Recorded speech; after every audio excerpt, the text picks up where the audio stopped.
Hello, hello, good evening everyone. I hope you all are doing good. क्या हाल है आपके ज़रा बताइए. सब बढ़िया. हाँ जी. Good evening, good evening, good evening. A very very good evening everyone.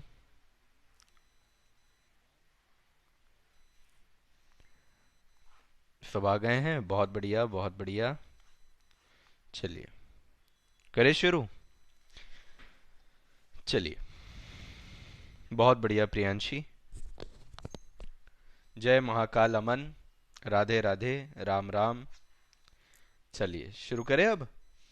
तो लेक्चर नंबर 1 के अंदर हम लोगों ने कुछ बातें की थी, जिसके अंदर बेसिकली आपका वॉल्टर मॉडल मैंने कवर करा दिया था. तो एक बार जल्दी से हम लोग वॉल्टर मॉडल को रिवाइज कर लेते हैं. तो पिछली क्लास में जो पढ़ा था पहले उसका कर लेते हैं रिवीजन. क्या क्या पढ़ा था बच्चों हमने. एक बात तो हमने पढ़ी थी कि जितनी भी अर्निंग होगी उसी अर्निंग में से डिविडेंड भी जाएगा और रिटेन अर्निंग भी जाएगा. इसलिए फॉर्मूला बनता है earning is equal to dividend plus retain earning. दूसरी बात हम लोगों ने क्या पढ़ी थी कि डिविडेंड पर शेयर को निकालने के दो तरीके हैं. पहला तरीका है कि अर्निंग पर शेयर में से रिटेन्ड अर्निंग को हटा दीजिए, और दूसरा तरीका है कि अर्निंग पर शेयर के अंदर आप डिविडेंड पे आउट रेशियो को इनटू कर दीजिए. दोनों तरीके से आपके पास डिविडेंड पर शेयर आ जाएगा. अब तीसरे तरीके के तीसरी बात कर लेते हैं हम लोग, जो कि था हमारा वॉल्टर मॉडल. वॉल्टर मॉडल भाई साहब ने क्या बोला कि आपको कंपनी का प्राइस का वैल्यू निकालना है अगर, तो सबसे पहले आप डिविडेंड ले लीजिए. उसके बाद जो आपको नहीं मिला वो ले लीजिए. तो ईपीएस में से डीपीएस हटाइए. जो आपको नहीं मिला वो कंपनी क्या करेगी, इन्वेस्ट करेगी और उस पर कमाएगी रिटर्न अपॉन के. और होल डिवाइड बाई क्या कर देंगे, के. इस तरीके से आपका वॉल्टर मॉडल निकल जाता है. Got it everyone. इतने में किसी को कोई डाउट परेशानी कुछ भी है तो बताइए. मैंने तो है कोई फॉर्मूला कोई होमवर्क तो दिया नहीं था मेरे ख्याल से. अभिराज क्या लिख रहे हो. 1.132 86.4 100.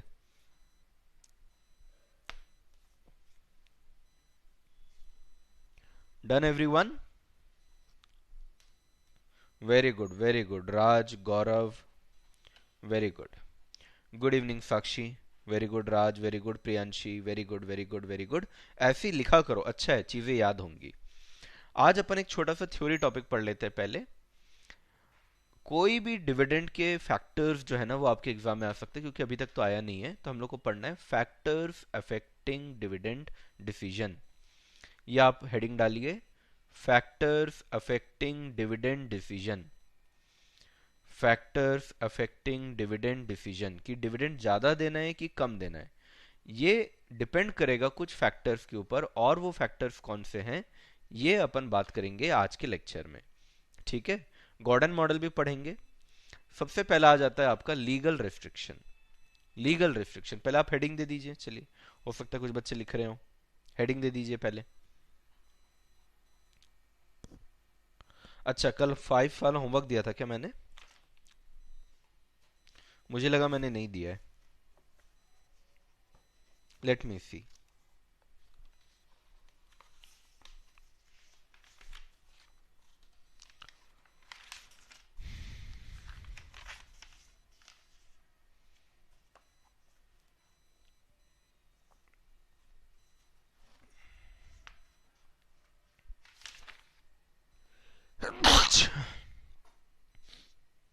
चलो,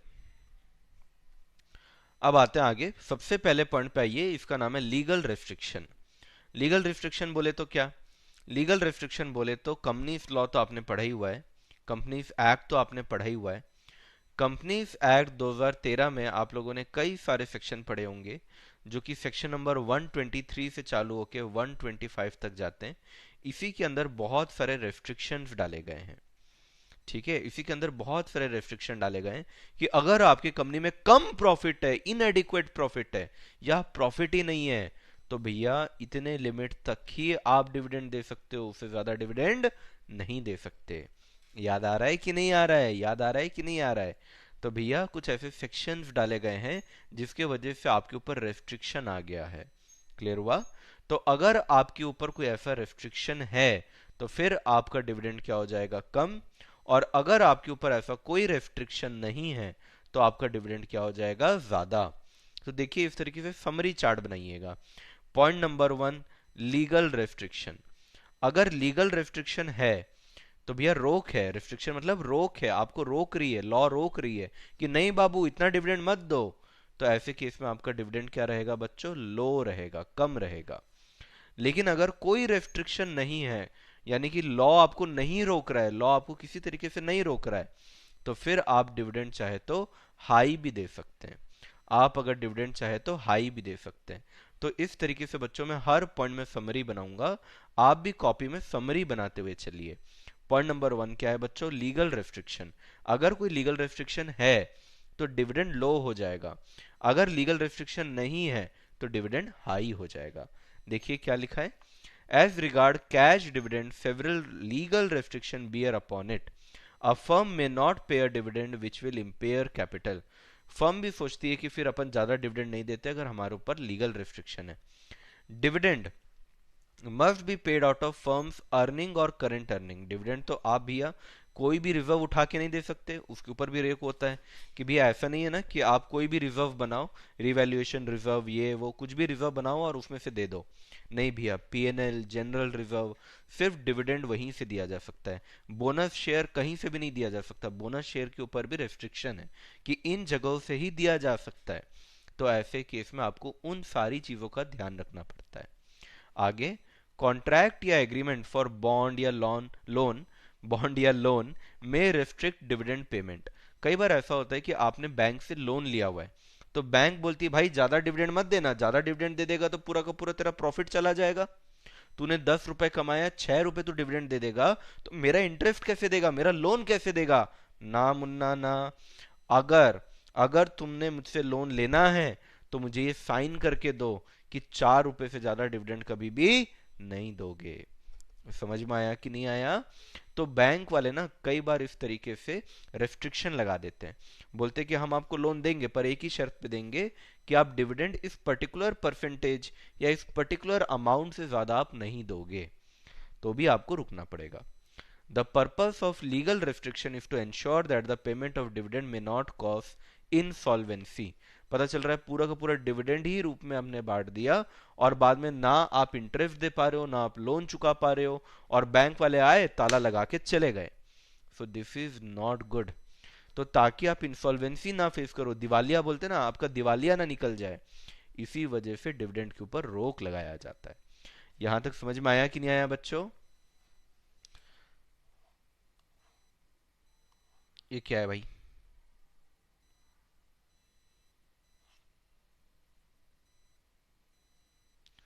वॉइस थोड़ी सी कम आ रही है, एक सेकंड,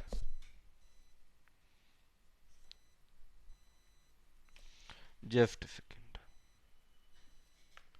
अब बताना यार वॉइस ठीक आ रही है कि नहीं।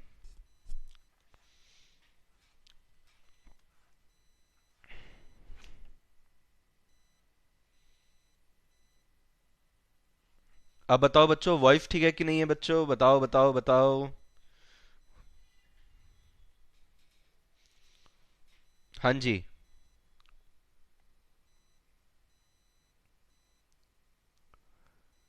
मैं वेट कर रहा हूँ। सभी को कॉन्सेप्ट तो क्लियर हो गया, ये बहुत अच्छी बात है, बहुत अच्छी बात है। All clear, okay okay. ठीक है बच्चों, तो लीगल रेस्ट्रिक्शन रहेगा। लीगल रेस्ट्रिक्शन अगर रहेगा तो लीगल रेस्ट्रिक्शन में आपका डिविडेंड कम हो जाएगा, क्योंकि आपको रेस्ट्रिक्ट कर दिया है, कम कर दिया है, नहीं नहीं आप इतना डिविडेंड नहीं दे सकते ऐसा बोल दिया है, तो आपका डिविडेंड फिर कम हो जाएगा। ठीक है, मेरे प्यारे बच्चों ने ये सेक्शन पढ़ लिया है क्या 123 से 125 का, जरा कमेंट सेक्शन में बताना तो। दूसरा वाला तो बहुत ही सिंपल है। दूसरा वाला बोलता है मैग्नीट्यूड। मैग्नीट्यूड का मतलब क्या होता है बच्चों, साइज। मैग्नीट्यूड का मतलब क्या होता है, साइज। आपके बुक में मैग्नीट्यूड लिखा है तो मेरे को भी मैग्नीट्यूड लिखना पड़ा। मैग्नीट्यूड का मतलब बेसिकली साइज होता है। दूसरा होता है बच्चों trend of earning. Trend of earning तो सिंपल वर्ड है कि क्या आप अर्निंग अनस्टेबल तरीके से कमाते हो या आप स्टेबल तरीके से कमाते हो। अनस्टेबल तरीके से कमाते हो या बच्चों आप स्टेबल तरीके से कमाते हो। मुझे एक बात बताओ, ऐसी जनरली बोल रहा हूं, कौन सी ऐसी कंपनी है जिसका हर साल कहीं ना कहीं अर्निंग होगा ही होगा। कोई भी मौसम हो, कोई भी सीजन हो, कुछ भी चल रहा हो दुनिया में, कौन सी ऐसी कंपनी है जहां पे हमेशा स्टेबिलिटी ऑफ अर्निंग रहेगी? यानी कि लोग उसका सामान खरीदेंगे ही, लोग उसके सामान को परचेस करेंगे ही, उसका प्रॉफिट होगा ही। ऐसी कौन कौन सी कंपनियां होगी, जरा बताना मुझे। अच्छा, बहुत सारे बच्चों ने कहा, सभी ने कहा है लगभग लगभग।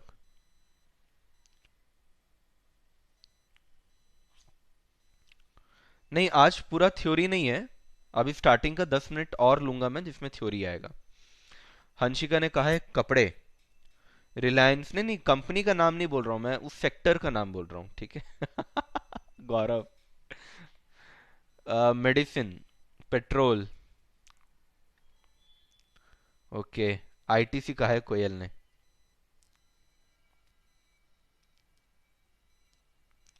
ओके। सॉल्ट। निफ्टी 50 नहीं भाई। अहमद ऐसा भी नहीं है। चलो, मैं आपको बताता हूँ, सब्जी बोल रहे हैं बच्चे। बड़े फनी बच्चे हो यार तुम लोग। एक तो गौरव ने नाम लिया, पर वो बात सही है। एक कंपनी है, मैं आपको नाम बताता हूँ, मैंने बहुत ही कम अमाउंट में उसको खरीदा था। मार्केट डूब रहा है, इतना डूबा मार्केट अभी, लेकिन वो बढ़ते गया। उसका नाम है तिलक नगर। ये एक स्टॉक है, तिलक नगर स्टॉक करके। अब ये जो स्टॉक है ये बनाता है दारू, ठीक है। लेकिन ये इतना मार्केट गिर गया, कितना कुछ हो गया, जीडीपी कम हो गया, ये वो, अरे पीने वालों को कोई मतलब ही नहीं है। उन लोग तो ऑल टाइम पियेंगे। ठंडी है इसलिए पी रहे हैं, गर्मी है इसलिए पी रहे हैं, कोई त्योहार है इसलिए पी रहे हैं। तो जो अल्कोहलिक इंडस्ट्रीज होती हैं, अल्कोहलिक नहीं, sorry, I mean alcohol manufacturing industries होते हैं, उन लोग जनरली काफ़ी अच्छा करते हैं। जिन लोग ऑयल इंडस्ट्री में होते हैं, जनरली उन लोग काफ़ी अच्छा करते हैं। कुछ बच्चों ने पेट्रोल भी कहा। वैसे थोड़ी वॉलेटिलिटी रहती है, क्योंकि बाहर से तेल हम लोग इंपोर्ट करते हैं और फिर उसको बेचते हैं, तो कई बार उसकी वजह से वॉलेटिलिटी होती है कि अगर रशिया यूक्रेन वॉर हो गया तो ऑयल नहीं आ पा रहा है। पर स्टिल, मतलब जनरली इसकी डिमांड हमेशा रहती है। कई बच्चों ने फार्मास्यूटिकल कहा, ये भी एकदम सही कहा बच्चों ने। तो फार्मा की company, oil industry, alcohol industry, ये कुछ ऐसी इंडस्ट्रीज है जहाँ पे जनरली रिसेशन नहीं आता है। यहाँ पे जो अर्निंग होती है बच्चों, यहाँ की जो अर्निंग होती है, अर्निंग स्टेबल अर्निंग होती है। क्या होती है? काफी स्टेबल अर्निंग होती है।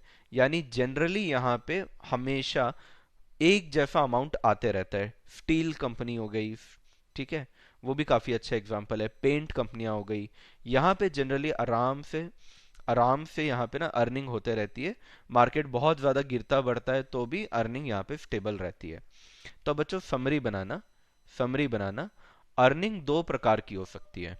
अर्निंग जो है ना बच्चों, दो प्रकार की हो सकती है। कुछ बच्चों ने कपड़ा वपड़ा भी बोला था, लेकिन जो कपड़ा होता है ना, कपड़ा का बिजनेस बहुत वॉलेटाइल होता है, ठीक है। कभी भी बहुत ज्यादा उतार चढ़ाव होता है, ठीक है। तो अगर आपका अर्निंग बच्चों स्टेबल है, तो ऐसे केस में ना आप डिविडेंड थोड़ा बेटर तरीके से दे सकते हैं। आप डिविडेंड फिर उस समय पे कोशिश कर सकते हैं कि आप थोड़ा हाई दे, ठीक है। हाई दे या आप मॉडरेट दे, मॉडरेट मतलब मीडियम। आप ऐसा सोच सकते हैं, क्योंकि आपको मालूम है कि आपकी अर्निंग आते रहेगी, आपको टेंशन नहीं है। आपको मालूम है कि आपको पैसा मिलता रहेगा, ठीक है। लेकिन अगर आपका अर्निंग अनस्टेबल है ना, मैं आपको अनस्टेबल वाले भी एग्जांपल दूंगा। अनस्टेबल है ना, तो या तो आपको डिविडेंड देना ही नहीं चाहिए, या तो अगर आप दे भी रहे हैं ना तो आपको बहुत लो डिविडेंड देना चाहिए। तो या तो आपको डिविडेंड देना ही नहीं चाहिए, या तो डिविडेंड बहुत लो देना चाहिए, क्योंकि आपका अर्निंग बहुत अनस्टेबल है। अनस्टेबल है यानी मालूम नहीं, आज तो पैसा है, कल पैसा आएगा कि नहीं आएगा मालूम नहीं है। तो जो पैसा आ रहा है ना, उसको चुपचाप रखे रहो। समझ में आया? मैं आपको कुछ एग्जांपल लिखा देता हूँ। जैसे हमारे देश में सबसे ज्यादा डिविडेंड देने वाली जो कंपनियां हैं, उनका नाम है वेदांता। वेदांता क्या करती है? माइनिंग करती है बच्चों। माइनिंग में ना हमेशा स्टेबिलिटी रहती है, हमेशा पैसा आते रहता है। वेदांता स्टील वगैरह का भी काम करता है, ठीक है। तो स्टील इंडस्ट्री भी बहुत स्टेबल है। घर बनाओ, कुछ भी करो, स्टील लगेगा ही लगेगा। दूसरा ओएनजीसी। ओएनजीसी क्या है? आपका ऑयल कंपनी है, ये भी आपको बहुत डिविडेंड देता है। SAIL, steel limited of authority India, ये भी बहुत ज्यादा डिविडेंड देता है आपको, ठीक है। तो ये सारी ऐसी कंपनियां हैं जो बहुत सारा डिविडेंड देती है, क्योंकि अगर आप देखोगे ना, ये बहुत बोरिंग बिजनेस में, माइनिंग, स्टील, ऑयल, ये सारे बहुत बोरिंग बिजनेस होते हैं। पर इसी में सबसे ज्यादा स्टेबिलिटी होती है अर्निंग की, क्योंकि हमेशा लगता ही लगता है। क्लियर है? अनस्टेबल कौन सा है? अनस्टेबल है बच्चों आप लोगों का कार मैन्युफैक्चरिंग यानी ऑटोमोबाइल इंडस्ट्री। ऑटोमोबाइल इंडस्ट्री में बहुत उतार चढ़ाव आता है। उसके अंदर अगर आप देखोगे तो टाटा मोटर्स आ जाता है, आयशर मोटर्स आ जाता है। आयशर मोटर्स पता है कितना महंगा कंपनी है? आयशर मोटर का एक शेयर 40,000, 50,000, 60,000 ऐसा आता है। लेकिन वो डिविडेंड कितना देता है मालूम? 10 रुपए, 12 रुपए, ऐसा डिविडेंड देता है। तो इसका एक शेयर कितने का है? एक समय पे तो 1,40,000 का इसका शेयर था। इसका एक शेयर खरीदने जाओगे तो 70,000 का पड़ेगा। अभी मेरे को करंट मार्केट प्राइस नहीं पता, देखना पड़ेगा। और ये डिविडेंड कितना रुपए का देता है? 12 रुपए का डिविडेंड देता है। ठीक है। एक शेयर खरीदने जाओगे तो 70,000 का पड़ेगा, लेकिन ये तुमको डिविडेंड देगा तो कितना रुपए का डिविडेंड देगा? 12 रुपए का डिविडेंड देगा। ठीक है, क्योंकि बहुत बहुत अनस्टेबल होता है इनका काम। ठीक है। फिर आपका जो कपड़ों वाला काम होता है यानी कि टेक्सटाइल बिजनेस होता है, वो बहुत उतार चढ़ाव होता है। ठीक है, जैसे जूडियो आपको पता होगा। जूडियो जो है वो ट्रेंट कंपनी का है। फिर आप सुपर मार्केट्स को ले सकते हैं, जैसे डी मार्ट को आप ले सकते हैं। डी मार्ट की कंपनी का जो शेयर का नाम है उसका नाम है एवेन्यू सुपर मार्ट। इन लोग को भी डिविडेंड डिक्लेयर करते ही नहीं है। इन लोग डिविडेंड डिक्लेयर करते ही नहीं है क्योंकि इन लोगों को पता रहता है कि ज्यादा अपन डिविडेंड दे नहीं सकते, बहुत उतार चढ़ाव है। यहां तक समझ में आया कि नहीं बच्चों, बताओ। अभी 5,116 पे है क्या? स्प्लिट हो गया होगा फिर वो। मैं एक बार चेक कर लेता हूँ। वो स्प्लिट हो गया होगा फिर। स्प्लिट का मतलब होता है कि एक शेयर को ना तोड़ देते हैं, उसको स्प्लिट बोलते हैं।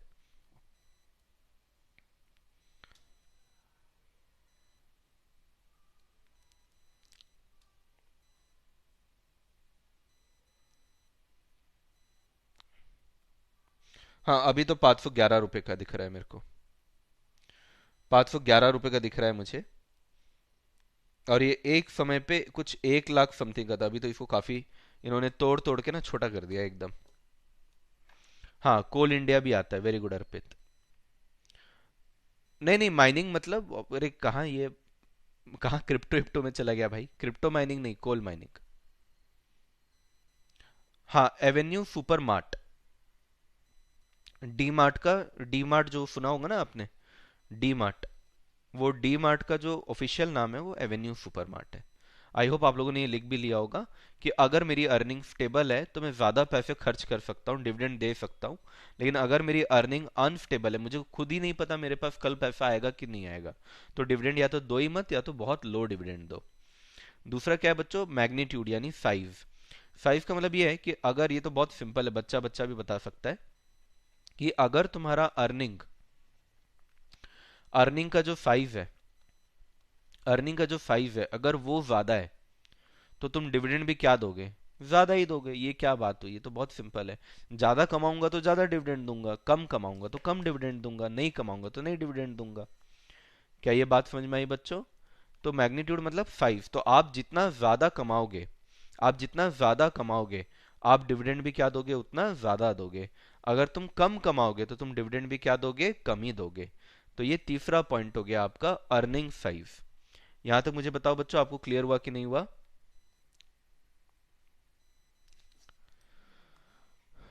Ahmad, can we say that most people go to loss as they see Tata name?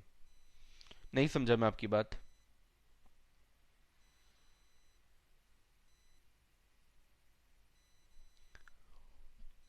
Tata तो बहुत अच्छी कंपनी है।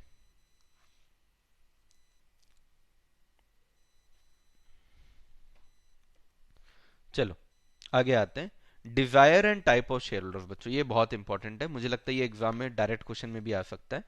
इसकी समरी बहुत अच्छे से सुनना है इसलिए, ठीक है? जो मैं समरी लिखा रहा हूँ ना, यही आपको पॉइंट वाइज लिखना है। मैं आपको इसी का समरी भी लिखा दूंगा, और एग्जाम में अगर आया तो क्या लिखना है मैं वो भी लिखा दूंगा, आपको दोनों समझ में आ जाएगा। तो समरी में सुनिएगा ध्यान से। अ, जो आपका शेयर होल्डर होता है ना बच्चों, आपके शेयर होल्डर भी अलग अलग टाइप के होते हैं। जैसे अभी जितने बच्चे अभी मेरी बात सुन रहे होंगे, आप सभी की जो एज ग्रुप होगी ना, मेरे को लगता है आप लोग 18, 17, 18 साल के होंगे, और आपकी एवरेज एज लगभग 21 से 22, 23 साल से ज्यादा की नहीं होगी। 18 से 23 मान लेता हूं मैं, ये आप लोग की एज होगी जनरली, ठीक है? अब इस एज में ना बच्चों के पास पैसा हो सकता है कि कम हो, लेकिन रिस्क एपेटाइट बहुत ज्यादा होता है। आप लोग की एज में ना रिस्क एपेटाइट बहुत ज्यादा होता है। मैंने भी इन्वेस्टमेंट चालू किया था 17 साल की उम्र से। तो मेरा उस समय रिस्क एपेटाइट बहुत ज्यादा था। रिस्क एपेटाइट का मतलब होता है रिस्क झेलने की शक्ति। तो आपका रिस्क एपेटाइट बहुत होता है। तो आप जैसे जो बच्चे हैं ना, आप जैसे जो बच्चे हैं, आप लोग को डिविडेंड की जरूरत नहीं है, क्योंकि आपको मम्मी पापा अभी तो आराम से घर में आपको सब कुछ सुविधा दे देते होंगे, या कुछ सालों में आपकी नौकरी लग जाएगी, अभी शादी वादी हुई नहीं है, बच्चे अच्छे हुए नहीं है, तो ज्यादा आपको टेंशन नहीं है। तो आपको डिविडेंड ना मिले तो भी चल जाएगा। लेकिन मान के चलिए आपके फादर अगर इन्वेस्ट किए होते, आपके फादर की अगर मैं बात करूं, आपके फादर अगर इन्वेस्ट करते, अभी आपके फादर की एज कम से कम 45 के आसपास तो होगी। अब ये 45 से लेके 60 तक भी जा सकता है, इससे भी ज्यादा हो सकता है। तो 45 टू 60 की एज में ना, देखो आपके पापा के ऊपर बहुत सारी रिस्पॉन्सिबिलिटीज है, आपको पढ़ाना लिखाना है, घर चलाना है, ठीक है। तो ऐसे केस में ना पापा का जो रिस्क एपेटाइट होता है, रिस्क एपेटाइट यानी रिस्क को झेलने का शक्ति, वो बहुत कम हो जाता है। वो बोलते ज्यादा रिस्क नहीं ले सकते, क्योंकि भैया अगर मैंने रिस्क लेके पैसा डुबा दिया तो मैं नहीं, मेरी पूरी फैमिली बेचारी डूब जाएगी। तो पापा लोग का रिस्क एपेटाइट कम हो जाता है। उनको लगता है मैं एक ऐसी जगह पैसा रखूं जहां से मुझे डिविडेंड मिलता रहे, मुझे कुछ अर्निंग होते रहे। जो यंग लोग होते हैं, यंग लोग जो होते हैं, आप लोग जैसे हैं, आप लोग जैसे हैं, सीएस के जो स्टूडेंट है, सीएस का स्टूडेंट सोचता है सर मैं, मेरे को कोई ऐसा स्कीम बताओ, ऐसा कोई शेयर बताओ जो 5 रुपए का सीधा 500 रुपए हो जाए, सीधा 50 रुपए हो जाए। आप मेरे को ऐसा बताओ। मेरे को डिविडेंड नहीं मिलेगा चलेगा, बहुत छोटा कंपनी है, बहुत छोटा कंपनी है, डिविडेंड वगैरह नहीं चाहिए मेरे को ज्यादा। बस आप मेरे को ये बताओ कि मैं अगर उसमें पैसा डालूं और आज से 10 साल बाद उसका पैसा डबल होगा कि नहीं, 10 गुना होगा कि नहीं, आप मेरे को ऐसा शेयर बताओ। तो जो छोटे बच्चे होते हैं जैसे आप लोग हैं, आप लोग का रिस्क टेकिंग एबिलिटी बहुत ज्यादा है, तो आप लोग को ज्यादा डिविडेंड नहीं मिलेगा ना। डिविडेंड क्या होता है? अर्निंग का एक हिस्सा।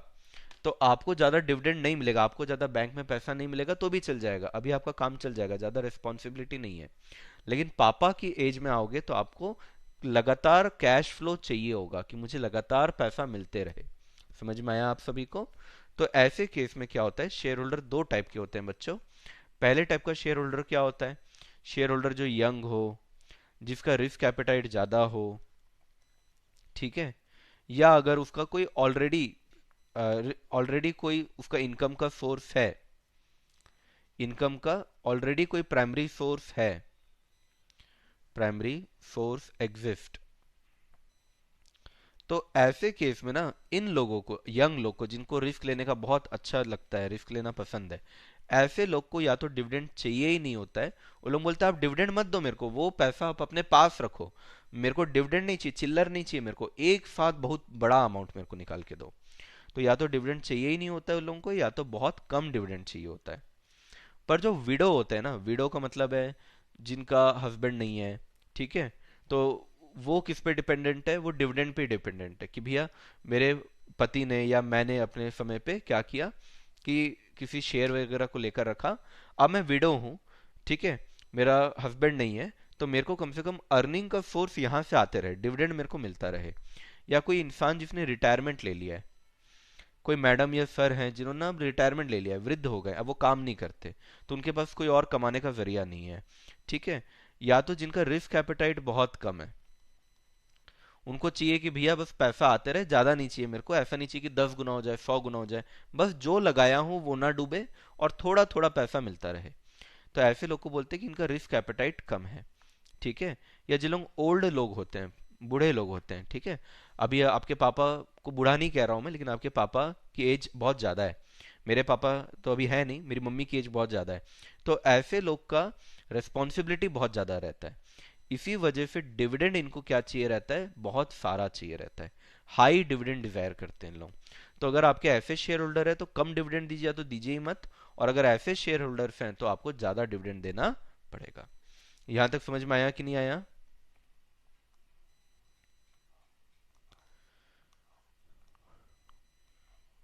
अरे बाप रे, यहाँ पे एज बताने लग गए अरे,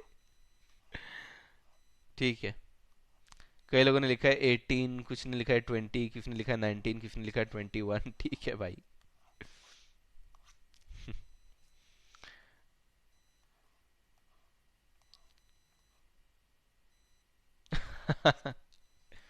अहमद ने बढ़िया जोक मारा है। क्लियर हुआ सभी को?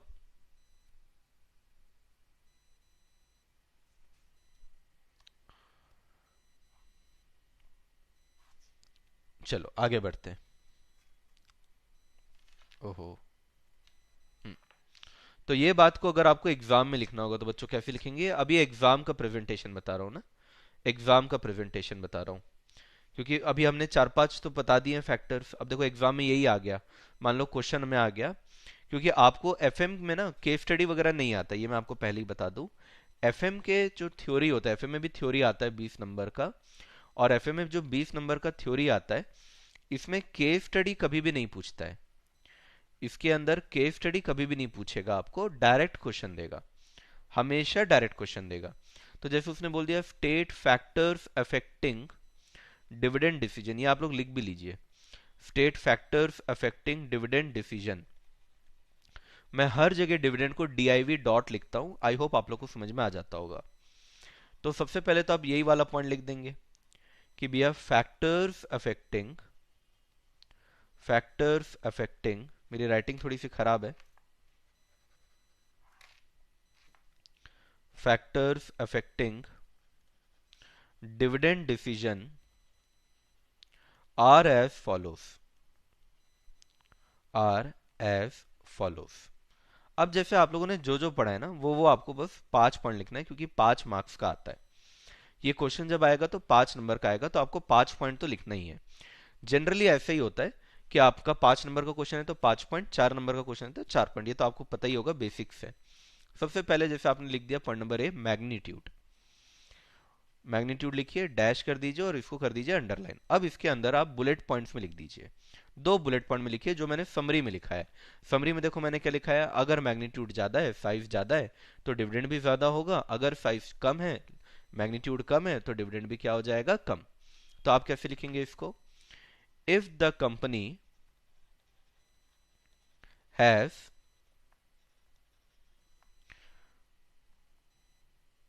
High magnitude of earning, high magnitude of earning यानी मोर मैग्नीट्यूड है, मोर साइज है, has high magnitude of earning, comma, अब डिविडेंड कैन बी डिस्ट्रीब्यूटेड, ये एक पॉइंट हो गया। If the company has low magnitude of earning, यानी आपका साइज कम है, अर्निंग का साइज कम है, तो आप क्या लिखोगे बच्चों? Dividend should not be distributed, dividend should not be distributed. या आप यहाँ पे एक और चीज क्या लिख सकते हो, जैसे हमने यहाँ पे लिखा ना डिविडेंड कैन बी डिस्ट्रीब्यूटेड, आप एक और वर्ड यहाँ पे क्या लिख सकते हो, high dividend can be distributed. आप यहाँ पे एक और चीज क्या लिख सकते हो, high dividend can be distributed. यहाँ पे वर्ड क्या यूज किया है बच्चों मैंने, कैन। कैन का मतलब है जरूरी नहीं है कि ज्यादा कमाए हो तो ज्यादा ही दोगे, ज्यादा कमाए हो तो ज्यादा दे सकते हो। और यहाँ पे मैंने क्या लिखा है, अगर लो मैग्नीट्यूड है यानी आपके पास अर्निंग कम है, तो डिविडेंड शुड वर्ड यूज किया है मैंने, कि आपको डिविडेंड फिर नहीं देना चाहिए भैया, नहीं देना चाहिए। या आप क्या लिख सकते हो, और लो डिविडेंड कैन बी डिस्ट्रीब्यूटेड, और लो डिविडेंड कैन बी डिस्ट्रीब्यूटेड। इस तरीके से आपको लिखना है बच्चों, ठीक है। जैसे आपने अभी मैग्नीट्यूड वाला पॉइंट लिखा ना, देखो सिंपल ही है, हाई तो हाई, हाई हाई, लो है तो यहाँ पे भी क्या है, लो। यही तो मैंने समरी में लिखाया था, यही आपका कीवर्ड है। तो जब आप इसको इस तरीके से लिख देंगे ना, अब आपको क्या करना है मैं आपको बताता हूँ। अब ये वर्ड्स को आपको हाईलाइट कर देना है। हाईलाइट कैसे करते हैं आप लोग को अच्छे से मालूम होगा, कि पेंसिल से आप या तो उसे नीचे से एक लाइन खींच दीजिएगा इस तरीके से, हाई मैग्नीट्यूड और यहाँ पे हाई डिविडेंड को, फिर लो मैग्नीट्यूड में लाइन खींचिए और फिर लो डिविडेंड। तो जब एग्जामिनर पेपर चेक करता है ना, जैसे मैं जब पेपर चेक करता हूँ तो मेरा नजर जाता है बच्चा ने अंडरलाइन क्या किया, वो अलग से दिखता है, तो फिर बच्चे को अपन फुल मार्क्स देते हैं। क्लियर हुआ? ऐसे point number B C D E, ऐसे कर करके आपको हर पॉइंट में ऐसे 2-2 बुलेट पॉइंट आपको लिखना है, 5 में 5 आपको मिल जाएगा। मुझे बताओ बच्चों आप लोग को समझ में आया कि नहीं आया?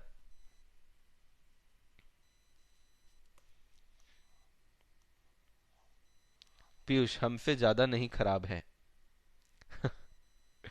मोती जैसी राइटिंग, मोती, अच्छा। दिव्य सर की अच्छी है क्या? देवाय सर की राइटिंग अच्छी है क्या? वैसे आप गूगल करेंगे तो आपको पता चलेगा कि bad handwriting is a sign of intelligence, पहले ही बता दो। अगर आप गूगल करेंगे तो आपको पता चलेगा bad handwriting is a sign of intelligence ना, तो उसके हिसाब से आप बताओ आपकी अच्छी है कि बुरी है। ठीक है। 5 पॉइंट कौन से आएंगे श्वेता पूछ रही है। एक तो मैग्नीट्यूड हो गया, दूसरा स्टेबिलिटी हो गया। स्टेबिलिटी के अंदर भी ऐसी 2 पॉइंट, अगर स्टेबल है तो हाई डिविडेंड, स्टेबल नहीं है तो लो डिविडेंड। फिर आपका टाइप ऑफ शेयर होल्डर आ गया। टाइप ऑफ शेयर होल्डर के अंदर मैंने जो आपको समरी दी है उसी को 2 पॉइंट में डिवाइड करना है बस। फिर उसके बाद मैंने लीगल रेस्ट्रिक्शन की बात की, लीगल रेस्ट्रिक्शन आ गया। ठीक है, और एक और क्या बात किए थे हम लोग, चार ही बात किए हैं क्या? हाँ, चार ही बात किए। अभी पांचवा मैं आपको बता देता हूँ। पांचवा क्या है हमारा, नेचर ऑफ इंडस्ट्री। अगला है हमारा नेचर ऑफ इंडस्ट्री। आपकी इंडस्ट्री का नेचर कैसा है? कई सारी इंडस्ट्री ऐसी होती है, पॉइंट नंबर 5 करा रहा हूँ, नेचर ऑफ इंडस्ट्री। कई सारी इंडस्ट्री है जो ट्रेडिंग काम कर रही है। ट्रेडिंग मतलब एक जगह से सामान लिया, दूसरी जगह सामान बेचा। दूसरी मैन्युफैक्चरिंग इंडस्ट्री होती है। अब जो ट्रेडिंग इंडस्ट्री होती है, ट्रेडिंग इंडस्ट्री में आप हाई डिविडेंड भी दे सकते हैं, या आप डिविडेंड तो दे ही सकते हैं। रीजन क्या है कि भैया पैसा आते जाते रहता है, मैंने सामान खरीदा, सामान बेचा तो पैसा आ गया। मैन्युफैक्चरिंग में क्या होता है, बहुत ज्यादा टाइम लग जाता है बच्चों। तो यहाँ पे जनरली डिविडेंड आप कम देते हैं, या तो आप लो देते हैं, या तो आप देते ही नहीं है, या तो आप बहुत लो देते हैं। यहाँ पे आप डिविडेंड देते हैं, और कई बार बहुत सारा डिविडेंड देते हैं, क्योंकि आप ट्रेडिंग नेचर में। ट्रेडिंग नेचर का मतलब हुआ कि भैया आपके पास पैसा आते जाते रहेगा, आपको ज्यादा कैश की चिंता नहीं करनी है। मैन्युफैक्चर करने में, जैसे मैं आपको बताता हूँ, एक कार को मैन्युफैक्चर करने में ना महीनों लग जाते हैं। कई बड़ी बड़ी जो कार है ना, सेंट्रो वगैरह की बात नहीं कर रहा हूँ, जो बड़ी कार होती है रोल्स रॉयस, ये वो, उनको मैन्युफैक्चर करने में मंथ्स लग जाते हैं।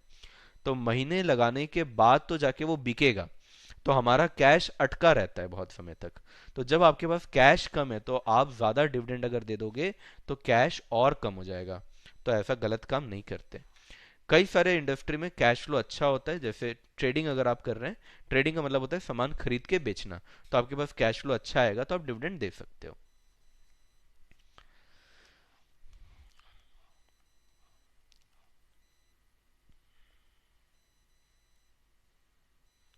राज बोल रहा है सर आपकी राइटिंग अच्छी, समझ आ जाता है। श्वेता बोल रही है नो सर उनकी भी नहीं, डॉक्टर जैसी है। प्रियांशी बोल रही मेरी तो बहुत बुरी है। मीडियम है, बुरी हैंड राइटिंग है बोल रही है अंशिका।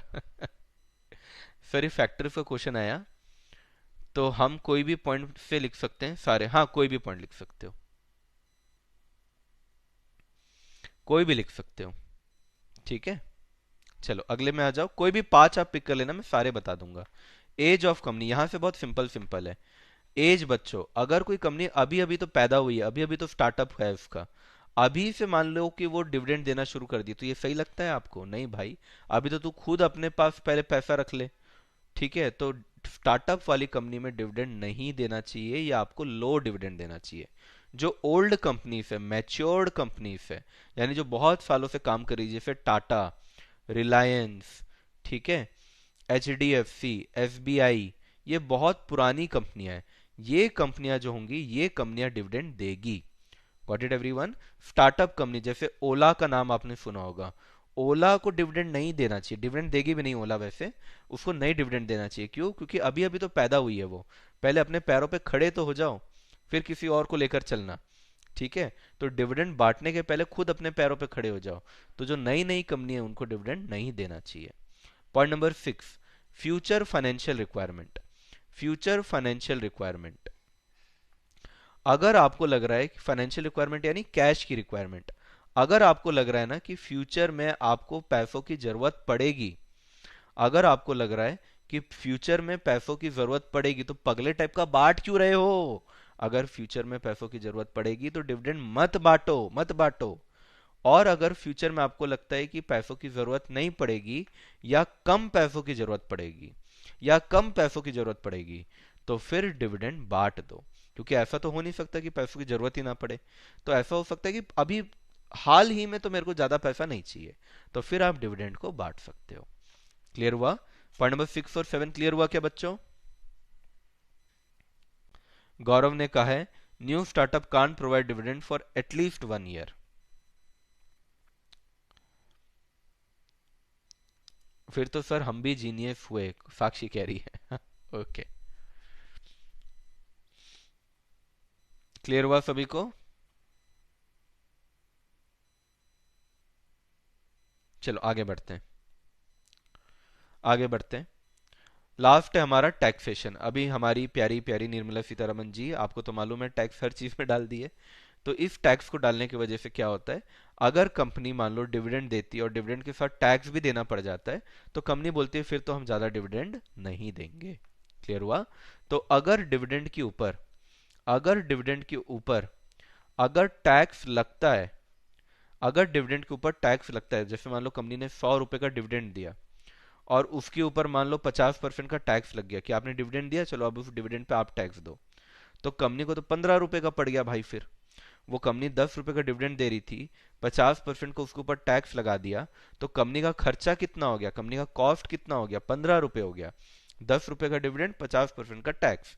तो कंपनी बोलेगी भैया ऐसे केस में तो डिविडेंड ना देना ही अच्छा है, या लो देना अच्छा है, कम डिविडेंड दो तो टैक्स भी कम देना पड़ेगा।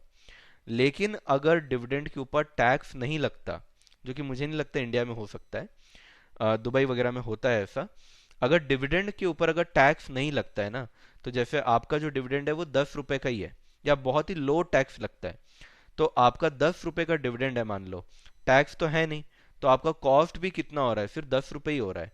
तो ऐसे केस में आप डिविडेंड देते हो और कई जगह पे बहुत सारा डिविडेंड देते हो। क्लियर हुआ सभी को? क्योंकि आपको भी मालूम है कि उसके ऊपर टैक्स नहीं है, तो आप डिविडेंड बांटोगे तो आपका ज्यादा खर्चा नहीं होगा। क्लियर हुआ कि नहीं हुआ? गौरव ने कहा है निर्मला जी का वीडियो आया है सीएस को बूस्ट करने के लिए। हाँ, वो तो करना ही पड़ेगा। वो निर्मला सीतारमन ने नहीं, अरुण जेटली ने एक्चुअली 2000 आई थिंक 15 के आसपास कहा था कि कंपनी सेक्रेटरीज हमारे पास बहुत होने चाहिए, और उसके बाद से फिर बहुत सारा अमेंडमेंट, बहुत सारी नई नई चीज़ों को लाया गया सीएस के अंदर, और सीएस को बहुत अच्छा किया गया। तो अरुण जेटली जी जो थे ना, इनके पहले फाइनेंशियल मिनिस्टर, उन्होंने उसको काफ़ी अच्छे से मैनेज किया था। उन्होंने बहुत स्कोप बढ़ाया था सीएस वालों का। निर्मला जी ने तो स्कोप अभी काफ़ी कम कर दिया है। निर्मला जी का वीडियो, और ये शालू ने कहा है 7th पॉइंट रिपीट। 6th और 7th एक बार और बता दे रहा हूँ। 6th के अंदर मैंने क्या बोला, एक सेकंड। 6th के अंदर मैंने क्या बोला कि अगर कोई नई कंपनी है ना, जैसे मान लो अभी अभी तुम्हारी अभी पहली बार सैलरी तुम्हारी लग गई, ठीक है, किसी का भी नाम ले लेता हूँ, शालू का ही ले लेता हूँ। शालू की अभी फर्स्ट सैलरी लगी है, फर्स्ट सैलरी उसको मिली है, सेकेंड सैलरी उसको मिली है, थर्ड सैलरी उसको मिली है, और अभी से अगर वो पार्टी करना चालू कर दे, पार्टी कर रही है, पैसा उड़ा रही है, दोस्तों को डिविडेंड दे रही है ना, पार्टी एक तरीके का दोस्तों के लिए क्या है, डिविडेंड है। पार्टी एक तरीके का दोस्तों के लिए क्या है, डिविडेंड है। तो क्या ये शालू को सही लगता है, मतलब शालू के लिए सही रहेगा? The answer is no. वैसे पहली सैलरी पे तो देना पड़ता है, मैं मानता हूं, पर अगर आपने पहले दूसरे तीसरे सैलरी में ही अगर पूरा पैसा डिविडेंड के रूप में बांट दिया, तो आगे जाके परेशानी होगी। लेकिन अगर शालू ने क्या किया, अगर शालू ऑलरेडी 20 ईयर से कमा रही है, 20 ईयर से उसको सैलरी मिल रहा है, आज 20 साल हो गए उसको काम करते करते किसी ऑफिस में, अब अगर वो डिविडेंड बांटना चाहे, पार्टी देना डिविडेंड बांटना है, अब अगर वो पार्टी दे, पार्टी यानी दोस्तों के लिए तो वही डिविडेंड है, तो क्या ये सही होगा? द आंसर इज यस, ये सही होगा। 20 साल में आप पार्टी दीजिए ना, मतलब ऐसा नहीं बोल रहा हूँ कि पार्टी करना ही नहीं है, पार्टी दीजिए, पर पता चल रहा है 40,000 तुमने कमाया है, 1 लाख का पार्टी करके बैठ गए हो, तो क्या मतलब है? तो इसी तरीके से नई नई कंपनियां जो है वो अभी अभी तो कमाना चालू की है, तो उनको अभी से पूरा पैसा जो कमा रहे हैं वही बांट देंगे तो नहीं चल पाएंगे लंबा। तो उनको थोड़ा सा रिजर्व करके रखना चाहिए, उनको कोशिश करना चाहिए कि पहला पहला जो कमाई है वो कंपनी के अंदर ही रहे, ठीक है, उसको बांट ना दे। आपकी पहली सैलरी मिलती है, आप अपने मम्मी पापा को अच्छा से गिफ्ट दो, भगवान को कुछ दे दो, ज्यादा अच्छा है, ठीक है। जब अच्छा खासा सेटल हो जाओगे ना, तब उड़ाओ पैसा, कोई नहीं रोकेगा, ठीक है। यही कंसेप्ट डिविडेंड में भी आता है। फ्यूचर फाइनेंशियल रिक्वायरमेंट का मतलब क्या होता है कि अगर आपको फ्यूचर में पैसों की जरूरत है, फाइनेंशियल रिक्वायरमेंट यानी हिंदी में क्या बोलेंगे, पैसों की जरूरत। कब? अभी नहीं, फ्यूचर में। अगर आपको पैसों की जरूरत है ना, तो फिर डिविडेंड क्यों बांट रहे हो, अपने पास रखो पैसा। और अगर तुमको पैसों की जरूरत नहीं है तो डिविडेंड बांटो, ठीक है। क्लियर हुआ यहां तक? यहां तक क्लियर हुआ बच्चों? सर मतलब सभी फैक्टर्स में डिविडेंड लो और हाई, बस बस बस उतना ही है, हाई और लो। निर्मला जी तो टैक्स बढ़ाने में बिजी है। ताई को तो हम फ्यूचर सीएफ वालों को ध्यान में रखना चाहिए। यस रखेंगी रखेंगी, हमको इग्नोर नहीं कर सकती, क्योंकि हम जो करते हैं वो इंडिया में कोई और नहीं कर सकता। ठीक है, आप लोग बुक के पीछे देखे एक स्लोगन लिखा रहता है, अभी आजकल हटा दिए लग रहा है। जब मैं सीएस में पढ़ता था तो एक स्लोगन लिखा रहता है, only we can do what we do. इसका मतलब पता है आपको क्या मतलब हुआ? कितनी अच्छी बात है। Only we can do what we do, यानी हम जो कर सकते हैं वो सिर्फ हम ही कर सकते हैं इंडिया में। ठीक है, जैसे कंपनी सेक्रेटरीज को जो सेक्रेटेरियल ऑडिट मिला है वो तो पूरे पूरे इंडिया में सिर्फ हम ही कर सकते हैं। ऐसे बहुत सारी चीजें, कभी फुर्सत मिलेगी तो आपको बताऊंगा। कुछ चीजें ऐसी हैं जिसको सिर्फ हम ही कर सकते हैं। चलो आगे आते हैं। अब एक नया कंसेप्ट के ऊपर आते हैं बच्चों। थ्योरी जो हम लोग को करना था, मुझे जो इंपॉर्टेंट लगा बहुत ज्यादा, वो मैंने आपको करा दिया। बाकी बहुत सारी थ्योरी होगी जिसको मैं बाद में आखिरी में एक साथ कराऊंगा। नया कंसेप्ट है बच्चों, हेडिंग दो गॉर्डन फॉर्मूला या गॉर्डन मेथड। ठीक है, गॉर्डन फॉर्मूला या गॉर्डन मेथड। चलो हेडिंग दे दो जल्दी से।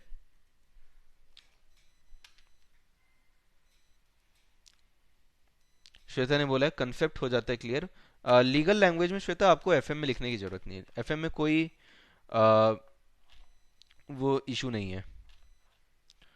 गौरव ने कहा है speak the truth abide by rule, front cover. Abide by rule है कि लॉ है? अबाइड बाय लॉ होगा क्या? मैं जब सीएस फाइनल दिया था ना, तब उस समय हमसे ये पूछा गया था। हाँ, अबाइड बाय द लॉ है भाई।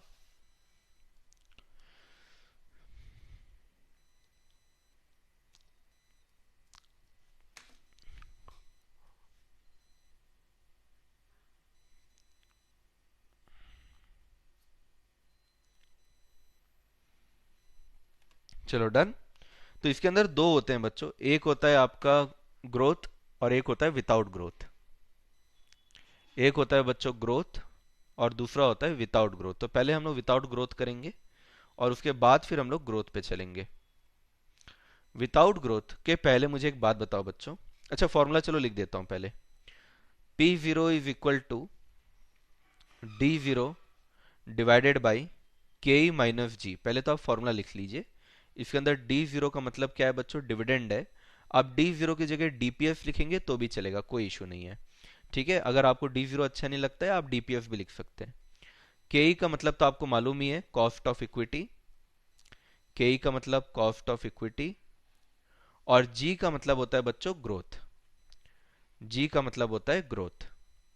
जल्दी से लिख दो, फिर मैं आपको कुछ लॉजिक के थ्रू समझाता हूं। कर देंगे बिल्ड, बिल्कुल कर देंगे।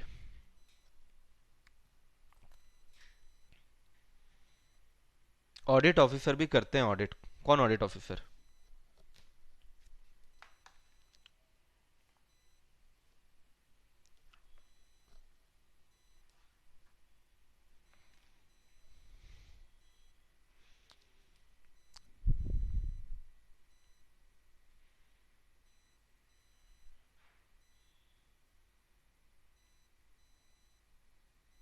हो गया। चलो अब देखो, मुझे एक बात बताना बच्चों, थोड़ा सा कंसेप्ट क्लियर कर रहा हूं मैं, ठीक है आप लोग का। मुझे एक बात बताओ बच्चों, 10 बड़ा है कि 8 बड़ा है? तो आप लोग बोलोगे सर 10 बड़ा है। अब बताओ बच्चों, 1/10 बड़ा है कि 1/8 बड़ा है? ए ऑप्शन बड़ा है कि बी ऑप्शन? बताओ, ए या बी? वो अलग हो गया Harsh, that is different thing. CAG तो सिर्फ गवर्नमेंट डिपार्टमेंट्स का ही करती है ना भाई। चांदी ने बोला P0, P0 प्राइस। P0 मतलब प्राइस।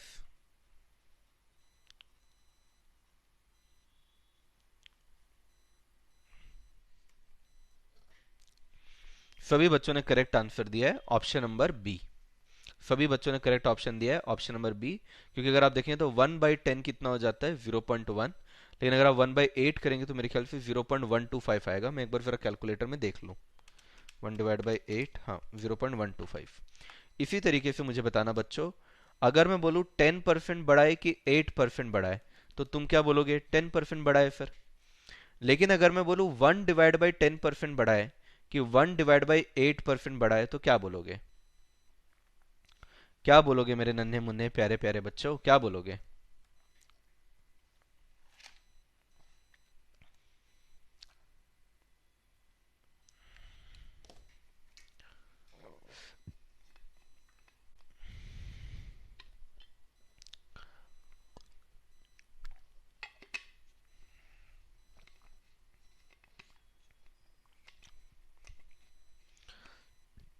सभी बच्चे ने वापस से लिखा है बी, और ये बात एकदम सही है। क्योंकि अगर आप 1/8% करते हो तो बच्चों आंसर आता है 12.5। आंसर जो आता है वो आंसर कितना आता है? 12.5। और अगर आप 1/10% करते हो तो आंसर कितना आता है? 10। क्या ये बात मैं सही कह रहा हूं? यानी बच्चों आप सभी इस बात से एग्री करते हो, आप सभी इस बात से एग्री करते हो कि 1 में ये वैल्यू जो है, ये जो वैल्यू है, ये वैल्यू जितना कम होगा, ये वैल्यू जितना कम होगा, उतना आपका P0 निकालना है हम लोग को, P0 उतना ज्यादा होगा। मुझे बताओ बच्चों, ये कंसेप्ट समझ में आया कि नहीं मैं क्या बोल रहा हूँ? डिनोमिनेटर में वैल्यू जितना कम होगा, डिनोमिनेटर में वैल्यू जितना कम होगा, उतना तुम्हारा फाइनल आंसर जो P0 है, P0 उतना ज्यादा आएगा। हाँ कि ना? हाँ कि ना? बता दो मुझे, बस इतना बता दो। बताओ क्लियर हुआ कि नहीं हुआ?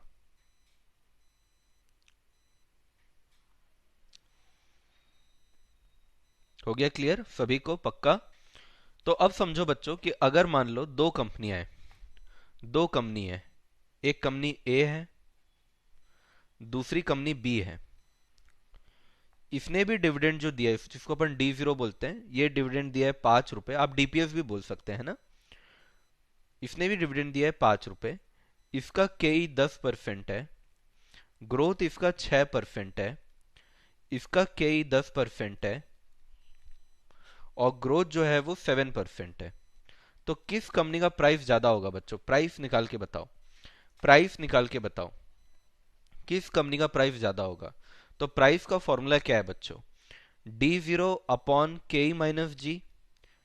तो D0 5 है, 10% माइनस 6%, तो आंसर क्या हो जाएगा? 5/4%। 5/4% कितना हो गया बच्चों? 125। यहाँ पे 5/10% माइनस 7%, तो क्या हो जाएगा? 5/3%, तो आंसर कितना आ गया? 166। कहने का मतलब क्या हुआ? इस कंपनी में ग्रोथ ज्यादा है, बाकी सब सेम है, पर इस कंपनी में ग्रोथ ज्यादा है, और जिस कंपनी में ग्रोथ ज्यादा होगा उस कंपनी का प्राइस भी क्या होगा बच्चों? ज्यादा। जिस कंपनी में ग्रोथ ज्यादा होगा उस कंपनी में प्राइस भी क्या होगा? ज्यादा। और लॉजिक भी है, लॉजिक भी है, क्योंकि डिनोमिनेटर छोटा हो जा रहा है। बी कंपनी का डिनोमिनेटर क्या हो जा रहा है बच्चों? छोटा हो जा रहा है, 3% हो जा रहा है।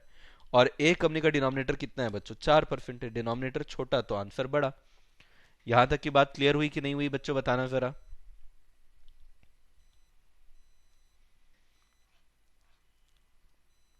यहां तक की बात क्लियर हुई कि नहीं हुई बच्चों? जरा बताओ।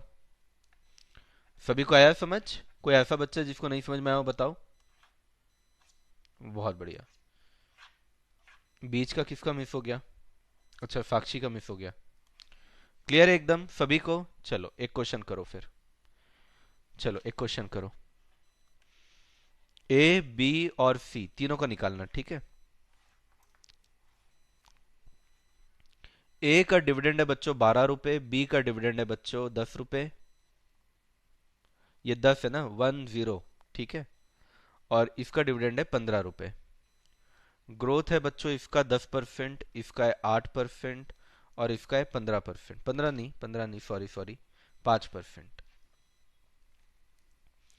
केई है इसका 12%, इसका भी 12%, और इसका है मान लेते हैं 9%। चलो आप लोग P0 निकाल के बताओ, आप लोग P0 निकाल के बताओ।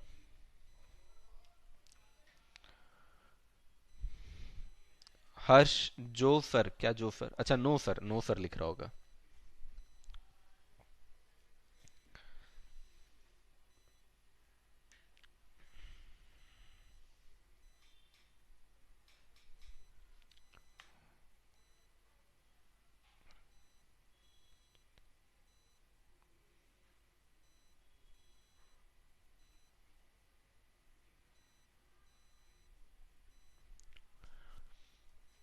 ए का आ गया है आंसर 600। ए का आंसर आ गया है 600। 12 डिवाइडेड बाई क्या किया होगा आपने, 12% माइनस 10%। तो 12 डिवाइडेड बाई 2% करने पे कितना आ जाता है, मेरे ख्याल से 600 ही आएगा, सही कर रहे हैं आप, 600। तो पहली कंपनी का जो मार्केट में प्राइस होगा ना वो 600 होना चाहिए। ठीक है, दूसरी कंपनी का प्राइस कितना होना चाहिए, 10 डिवाइडेड बाई 12% माइनस 8%। तो 10 डिवाइडेड बाई 4%, तो कितना होना चाहिए, कर पा रहे हैं बच्चे आप लोग, 250 रुपये होना चाहिए। सी कंपनी का डिविडेंड कितना है, 15 रुपये। 9% माइनस 5%, तो 15 रुपये डिवाइडेड बाई 4%। 15 रुपये डिवाइडेड बाई 4%, तो ये आ रहा है 375।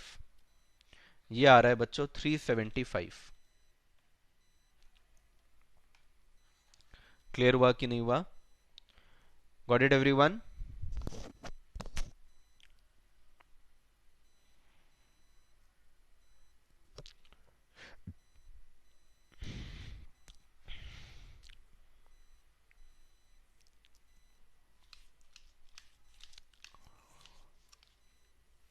हुआ कि नहीं हुआ बच्चों, क्लियर, जल्दी बताओ जल्दी बताओ जल्दी बताओ। और क्वेश्चन दो आप लोग को, चलिए एक क्वेश्चन आपके बुक का भी होगा, पर चलो ठीक है, एक चीज और एक और कंसेप्ट बता देता हूँ। कई बार क्वेश्चन में ना आपको, कई बार बच्चों क्वेश्चन में ना ग्रोथ फाइंड आउट करना पड़ेगा आपको। आपको कई बार क्वेश्चन में ग्रोथ फाइंड आउट करना पड़ेगा। Now how to find out growth, how to find out growth, बहुत सिंपल है। G इज इक्वल टू करते हैं बच्चों B into R O E. आपको B और आर ओ ई याद आ रहा है ना, कल हम लोगों ने B और आर ओ ई पढ़ा था। B क्या है बच्चों, रिटेंशन रेशियो। B क्या है बच्चों, रिटेंशन रेशियो। B क्या है आपका, रिटेंशन रेशियो। और आर ओ ई तो आप लोग जानते ही हैं, कल ही हम लोगों ने किया, return on equity, return on equity. ठीक है, अब आपको बहुत अच्छे से मालूम है बच्चों कि earning per share is equal to dividend per share plus retained earning होता है, जिसको अपन रिटेंशन रेशियो भी कहते हैं। और मैंने आपको कल याद रखने बोला था कि बच्चों याद रखना हमेशा ईपीएस कितना होता है, 100%। 100% is equal to DPS plus B होता है ना। तो अगर मान लो कभी क्वेश्चन में अगर आपको डिविडेंड पे आउट रेशियो दिया हो, अगर आपको डिविडेंड पे आउट रेशियो दिया हो, तो फिर आपको वहां उसके हेल्प से आपको बी निकालना आना चाहिए। एग्जाम्पल, अगर मान लो आपको डिविडेंड पे आउट रेशियो दिया हुआ है 30%, अब आपको बी कैलकुलेट करना है, तो बी कैसे कैलकुलेट करोगे, आपको तो मालूम है कि EPS is equal to DPS plus B होता है, और ईपीएस हमेशा कितना होता है, 100%।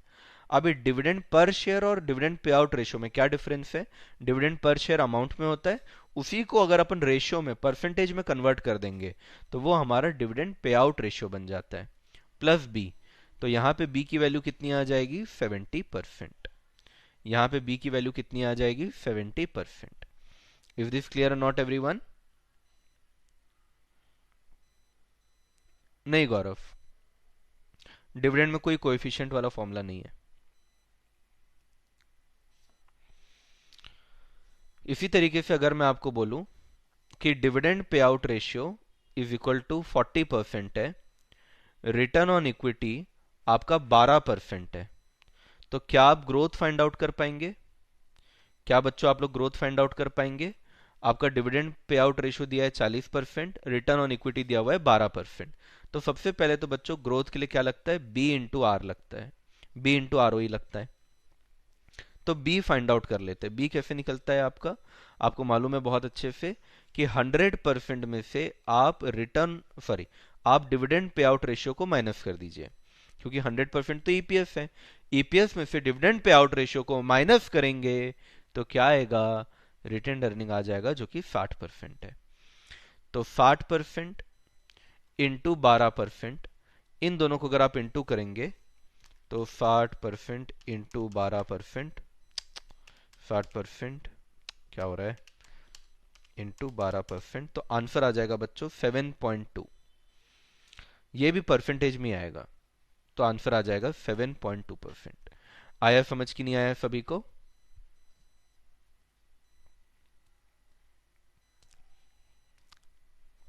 बहुत सारे बच्चों ने आंसर निकाल लिया है, जिसमें आदित्य है, गौरव है, पीयूष है, गुड, सपना है, प्रियांशी है, महक है। एक एग्जाम्पल और बता रहा हूँ, करना ठीक है। एग्जाम्पल और दे रहा हूँ, मुझे बताना अगर डिविडेंड पे आउट रेशियो 70% है और रिटर्न ऑन इक्विटी 70%, 7% है चलो, क्या आप मुझे ग्रोथ फाइंड आउट करके बता सकते हैं? क्या आप मुझे ग्रोथ फाइंड आउट करके बता सकते हैं?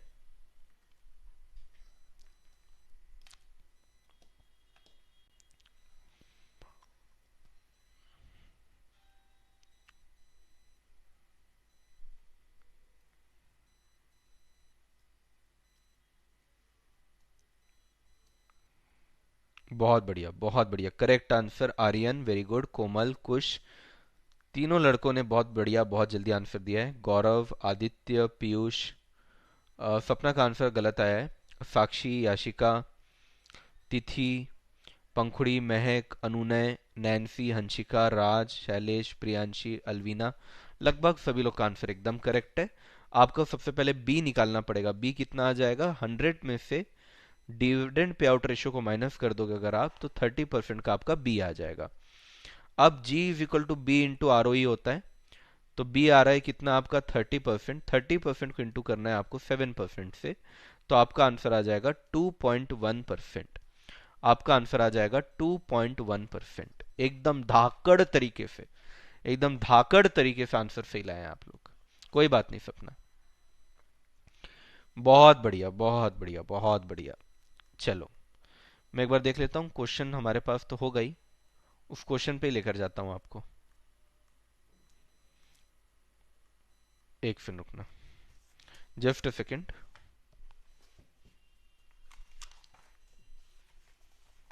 चलो मैं तब तक एक क्वेश्चन दे देता हूँ आप लोग को पहले।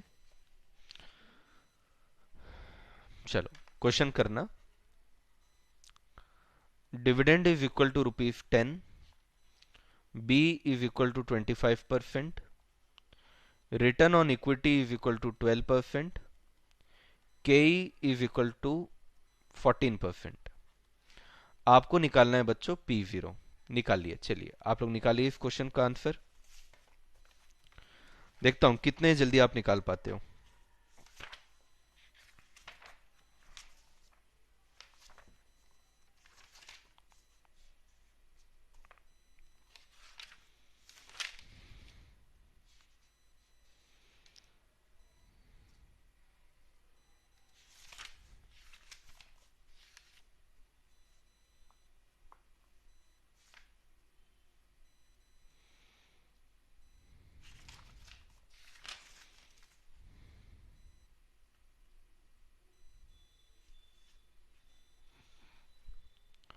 इन्होंने ग्रोथ का ही क्वेश्चन दिया अच्छे से, विदाउट ग्रोथ तो दिया ही नहीं है।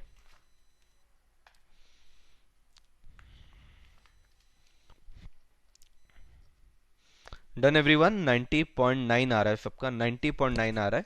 चलो, फॉर्मूला क्या रहेगा बच्चों? P0 is equal to D0 KE minus G. इसमें से क्या क्या है? डिविडेंड ऑलरेडी है, कितने रुपए का? 10 रुपए का। केई है क्या सर? केई भी है, कितने का? 14% का। जी कैसे आता है? B into R, B into R यानी 25% इंटू 12%। तो ये हो जाएगा बच्चों 10 रुपए डिवाइडेड बाई 14%, माइनस अगर आप करेंगे 25% इंटू 12%, तो ये आ जाएगा 3%। तो 10 डिवाइडेड बाई 11% अगर आप करते हैं तो आपका आंसर आ जाता है 90.09, 90.90, 90.9 आपका। कोई ऐसा बच्चा है जिसको डाउट है तो बताना जरा। राज 166 आ रहा है, राज का कुछ गड़बड़ किया है राज ने। किसी और का 166 तो नहीं आ रहा है क्योंकि,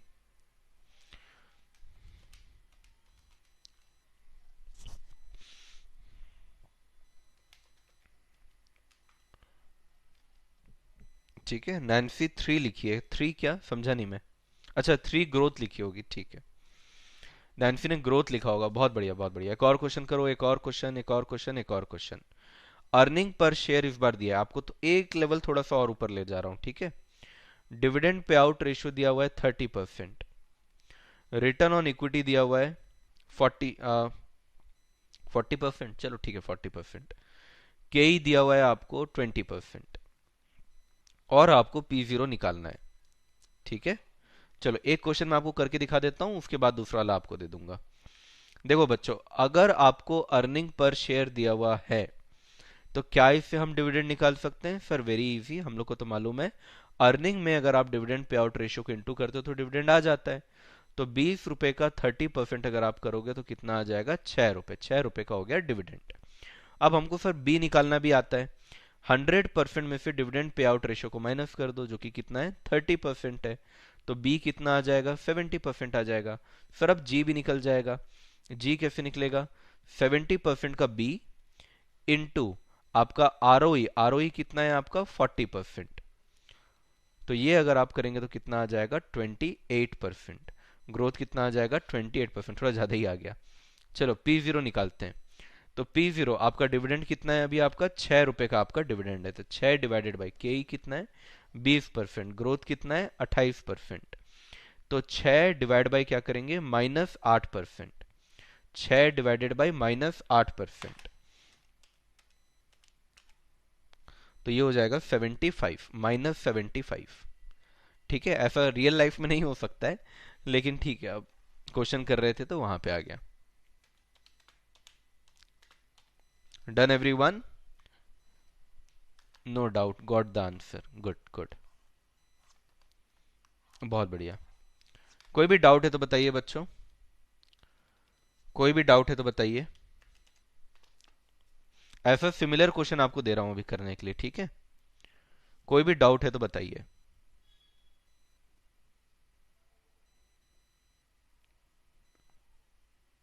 सभी ने आंसर दे दिया है और किसी ने भी डाउट नहीं पूछा है, तो चलो एक क्वेश्चन और दे रहा हूं आपको। सिमिलर नेचर का क्वेश्चन दे रहा हूं। अर्निंग पर शेयर इस बार आपका 50 रुपए, डिविडेंड पे आउट रेशियो आपका 70% है, रिटर्न ऑन इक्विटी आपका 10% है, कॉस्ट ऑफ इक्विटी आपका 15% है। आपको निकालना है बच्चों P0। आपको निकालना है P0, निकालिए।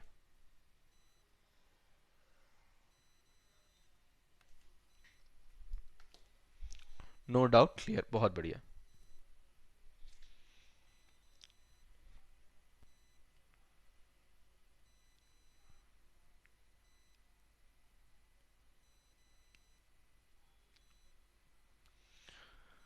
हाँ, श्योर चांदनी।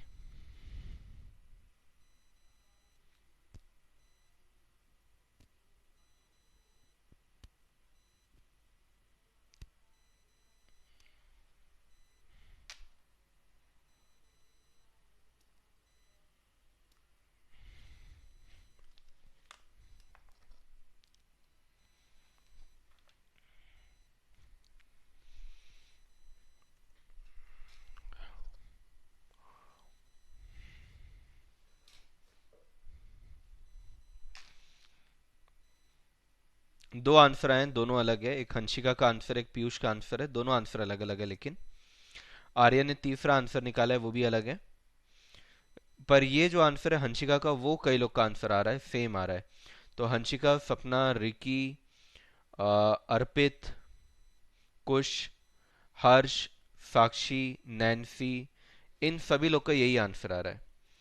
पंखुड़ी, इन सभी लोग का यही आंसर आ रहा है। तो सबसे पहले तो बच्चों D0 निकालना पड़ेगा। D0 कैसे निकलेगा? EPS into dividend payout ratio.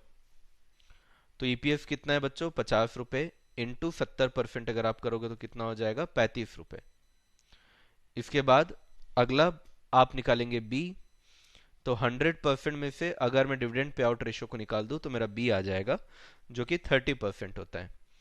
फिर जी निकालेंगे। जी कैसे आता है? B into R. तो बी आ गया है हमारा 30% और आर आ गया है हमारा 10%। तो इस तरीके से ग्रोथ आ जाएगा हमारा 3%। अब P0 का फॉर्मूला लिख लेते हैं। D0 डिवाइडेड बाई के माइनस जी। तो D0 कितना आ रहा है? 35 रुपए। के कितना है हमारे पास? 15%। और ग्रोथ कितना है हमारा? 3%। तो अगर इस फॉर्मूला को मैं यूज करूं तो 35 रुपए डिवाइडेड बाई 12% अगर मैं करता हूं तो मेरे पास आंसर आता है 291.67 या 66। ये करेक्ट आंसर है। ये करेक्ट आंसर है। राज ने कहा है सिली मिस्टेक हो रहा है। होता है Raj. Very good very good. Shivam ने क्या गलती किया है, शिवम देख लेना एक बार, छोटा सा कुछ मिस्टेक किया है शिवम का भी।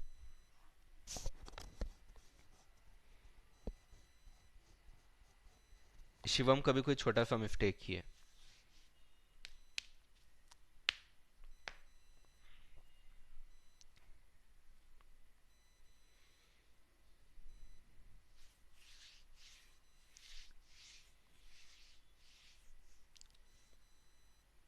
कुछ और क्वेश्चन कराऊं बच्चों या नेक्स्ट कंसेप्ट में जा सकते हैं?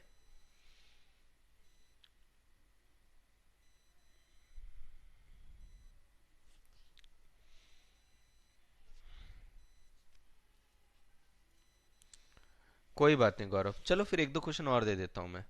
थोड़ी गड़बड़ हुई थी तो थोड़े क्वेश्चन और दे देता हूं।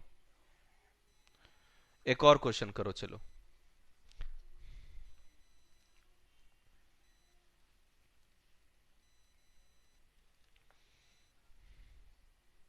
सेम पैटर्न का क्वेश्चन आएगा एग्जाम में भी।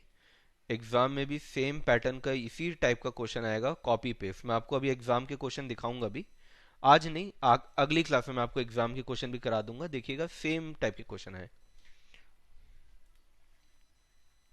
शालू बुक में एक्चुअली क्वेश्चन है ही नहीं। मैं वही एक बार चेक कर रहा था कि बुक के क्वेश्चन देख लेते हैं, पर बुक में क्वेश्चन है ही नहीं इसके अच्छे। बहुत सिली क्वेश्चन दिया है। वैसे क्वेश्चन एग्जाम में नहीं आते जैसे बुक में दिया है। बुक में बहुत इजी दे दिया है, और दिया भी नहीं है, एक आधी दिया है वो, और दिया भी नहीं है।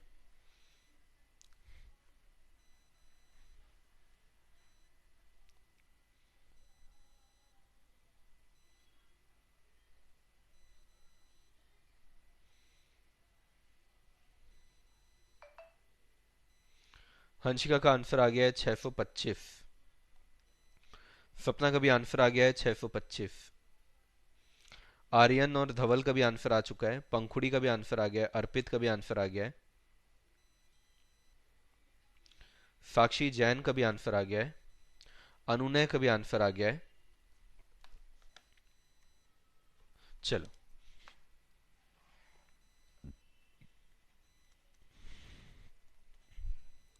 D0 निकल जाएगा बच्चों, EPS into dividend payout ratio करके।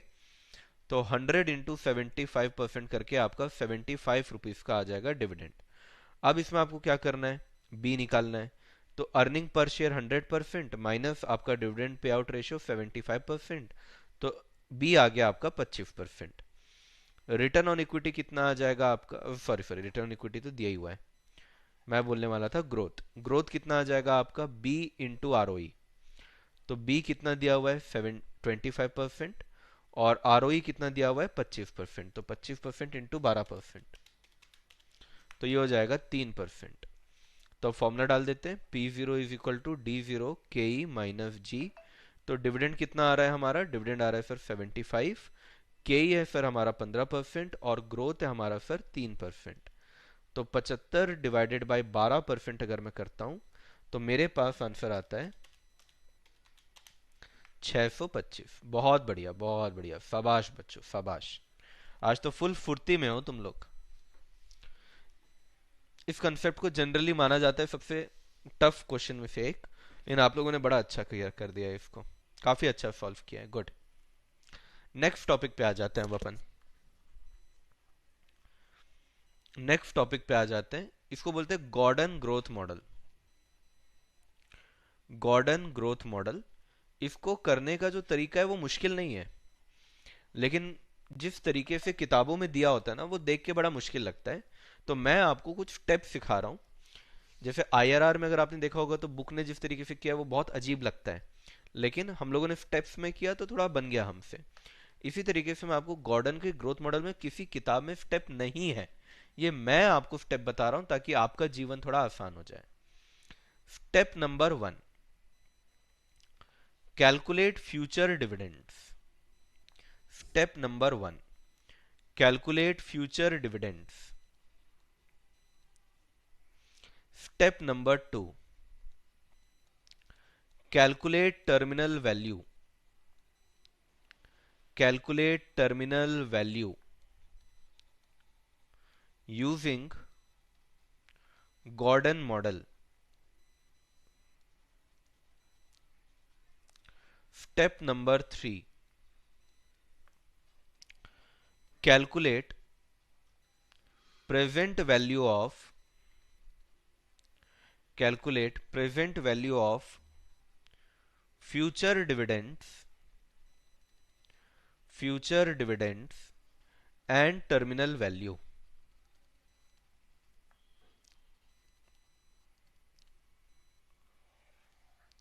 जल्दी से पहले स्टेप्स लिखिए, फिर मैं आपको कराता हूं। वैसे मैं कोशिश करता हूं कि थोड़ा अच्छे से ही लिखूं, आप लोगों को समझ में आए, कोई दिक्कत ना हो। पर अब क्या है, एक दिन में राइटिंग चेंज होती नहीं है ना, तो I am trying my best. आपको अगर कोई इशू आएगा राइटिंग में कभी भी तो जरूर बताइएगा, लेकिन ठीक है।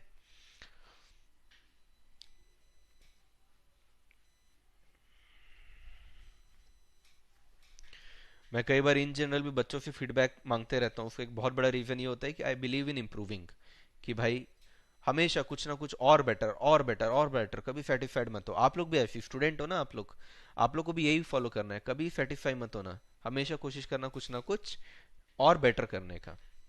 चलो, अब बच्चों एक ना मैं क्वेश्चन करा देता हूं पहले, ठीक है। आपको उस क्वेश्चन में पहले ही बता देता हूं, ऐसा नहीं होगा कि 100% आपको समझ में आ जाएगा, पर धैर्य रखिएगा। उस क्वेश्चन को कराने के बाद मैं एक दो क्वेश्चन और कराऊंगा, फिर एक साथ पूरा का पूरा समझ में आ जाएगा, ठीक है। और जिस बच्चे को पहली बार में ही पूरा समझ में आ गया भाई, वो तो जीनियस है फिर, ठीक है। तो उस क्वेश्चन को मैं निकालता हूँ, थोड़ा नीचे है लगता है वो क्वेश्चन। हाँ, ये है, ये देखिए, आराम से देखिएगा, कोई हड़बड़ी नहीं है, कोई जल्दबाजी नहीं है, आराम से समझाऊंगा मैं। पहली बार में समझ में आ गया तो I will be very impressed, ठीक है। The dividend of A and G company are expected to grow at a rate of 25% for 2 years, after which the growth rate is expected to fall to 5%। बोल रहा है कि आप 0 year में खड़े हो, फर्स्ट ईयर तक आपका ग्रोथ 25% होगा, सेकेंड ईयर में भी आपका ग्रोथ 25% होगा, और उसके बाद सदाबहार तक, एन नंबर ऑफ ईयर्स तक आपका जो ग्रोथ होगा बच्चों वो 5% होगा। क्या इतनी बात आपको समझ में आई कि नहीं आई बच्चों, बताना जरा।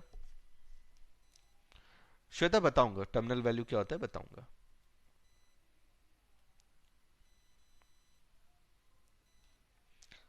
लाइक स्टैंडर्ड डेविएशन नहीं, स्टैंडर्ड डेविएशन नहीं, वो सब गया, स्टैंडर्ड डेविएशन मर गया।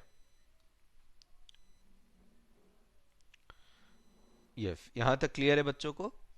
अब देखो आगे क्या बोल रहा है, the dividend paid last year was ₹2। तो हम लोग यहाँ पे स्टेप्स करते हैं, बाजू में करते हैं, ताकि बार बार नीचे ना जाना पड़े। स्टेप नंबर 1 बच्चों, आराम से जैसे जैसे एक एक स्टेप कंप्लीट होगा मुझे बताते जाना समझ में आ रहा है कि नहीं। स्टेप नंबर 1 क्या लिखाया था हमने, calculate future dividend. Calculate future dividend, आपको फ्यूचर डिविडेंड कैलकुलेट करना है। अभी का डिविडेंड कितना है, इस तरीके से आप लोग भी बना लेना, 0 ईयर है, 1 ईयर है, फिर 2 ईयर है, फिर एन नंबर ऑफ ईयर्स है। 0 ईयर में यानी आज आपका डिविडेंड कितना है, देखो क्या लिखा है, the dividend paid last year, यानी अभी जो आपका डिविडेंड मिला हुआ है वो डिविडेंड कितना मिला हुआ है आपको, ₹2 का डिविडेंड मिला हुआ है। तो फर्स्ट ईयर के बाद कितना डिविडेंड होगा, सेकेंड ईयर के बाद कितना डिविडेंड होगा, ये आपको निकालना है। तो सर फर्स्ट ईयर में ना आपने अभी अभी हमको दिखाया है यहाँ पे कि 25% का ग्रोथ है, यहाँ भी 25% का ग्रोथ है, और यहाँ भी 25% का ग्रोथ है। तो सर ये तो बहुत ही इजी है कि फर्स्ट ईयर में क्या होगा, अगर पिछले साल ₹2 था, तो अब यहाँ पे अगर अपन आएंगे तो 25% का हम लोग को ग्रोथ मिलेगा। तो ₹2 में 25% अगर जुड़ जाए, ₹2 में अगर 25% अगर जुड़ जाए, तो ये हो जाता है ₹2.5, यानी एक साल के बाद हमको ₹2.5 मिलेगा। ओके, सेकेंड ईयर में फिर कितना मिलेगा, सर जब फर्स्ट ईयर में आपको ₹2.5 मिला है, और उसके बाद आप कह रहे हो कि 25% का और ग्रोथ होगा, तो 25% और ऐड कर दीजिए। तो इसके अंदर अगर मैं 25% और ऐड कर दूंगा तो आंसर आ जाएगा 3.125। कितना आ जाएगा आंसर, 3.125। मुझे बताओ बच्चों, यहां तक समझ में आया कि नहीं आया, यहां तक समझ में आया कि नहीं आया।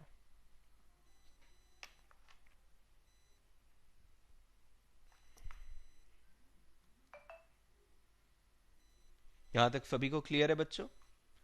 यहां तक सभी को क्लियर है? एक सेकंड।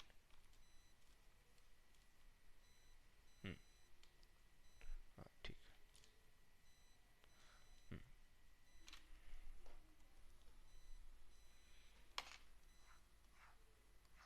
कोई भी ऐसा जिसको डाउट है तो अभी पूछ लो। कोई भी ऐसा जिसको अभी डाउट है तो पूछ लो बिल्कुल।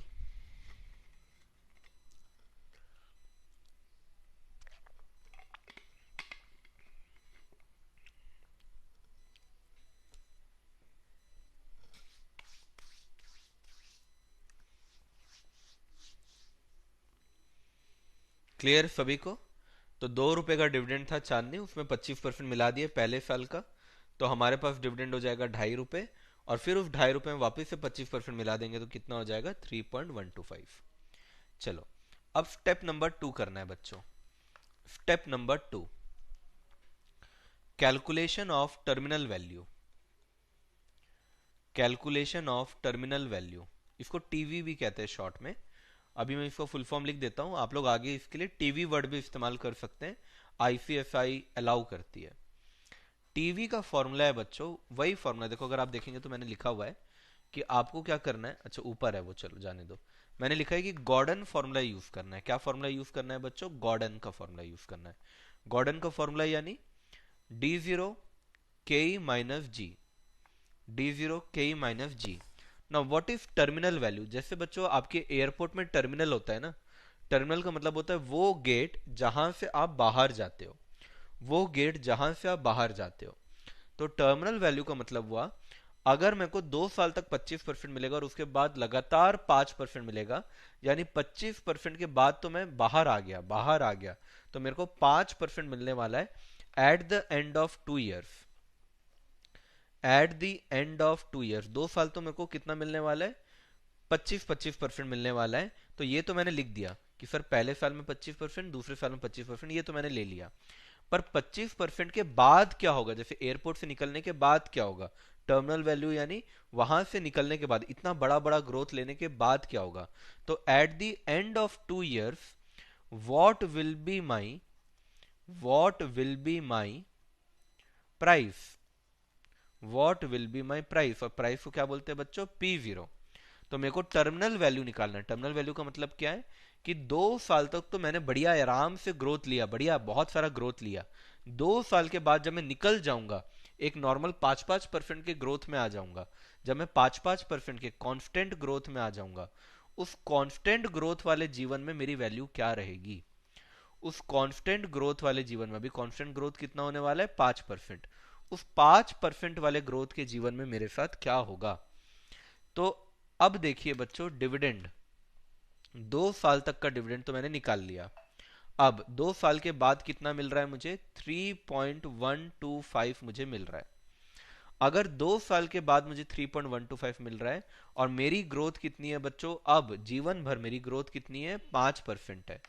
तो इसमें 5% और जोड़ देता हूं, डिवाइडेड बाई, ये जोड़ क्यों रहा हूं मैं? क्योंकि आगे आगे मेरे को ग्रोथ कितने मिलने वाला है? फ्यूचर में मुझे ग्रोथ अब कितना मिलने वाला है? 25 नहीं मिलेगा, कितना मिलेगा? 5% ही मिलेगा।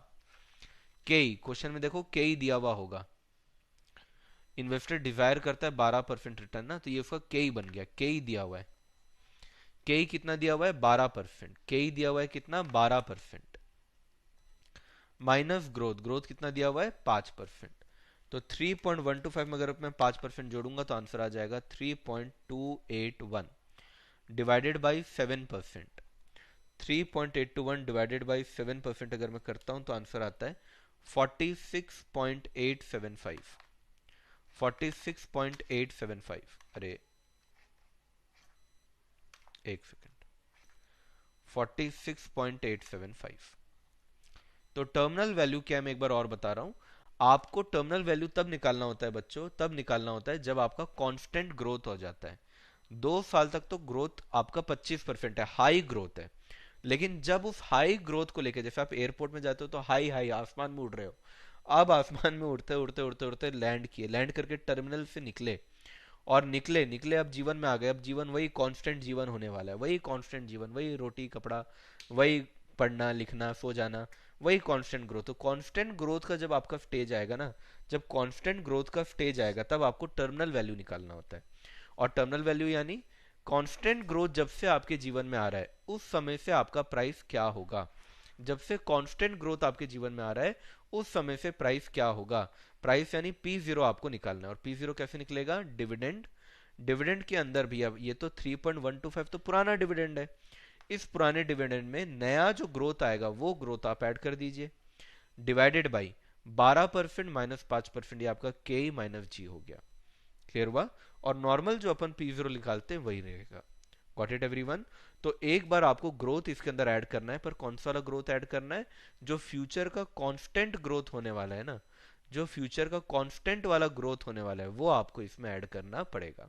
तो आपके पास टर्मिनल वैल्यू आ जाएगी। क्लियर हुआ कि नहीं हुआ? हाँ हाँ, सब दिया रहेगा श्वेता, ग्रोथ वगैरह सब दिया रहेगा। कौन घूम लिया नीचे? अच्छा ओके। हाँ राइट राइट। साक्षी, यहां तक क्लियर हुआ कि नहीं हुआ बताना।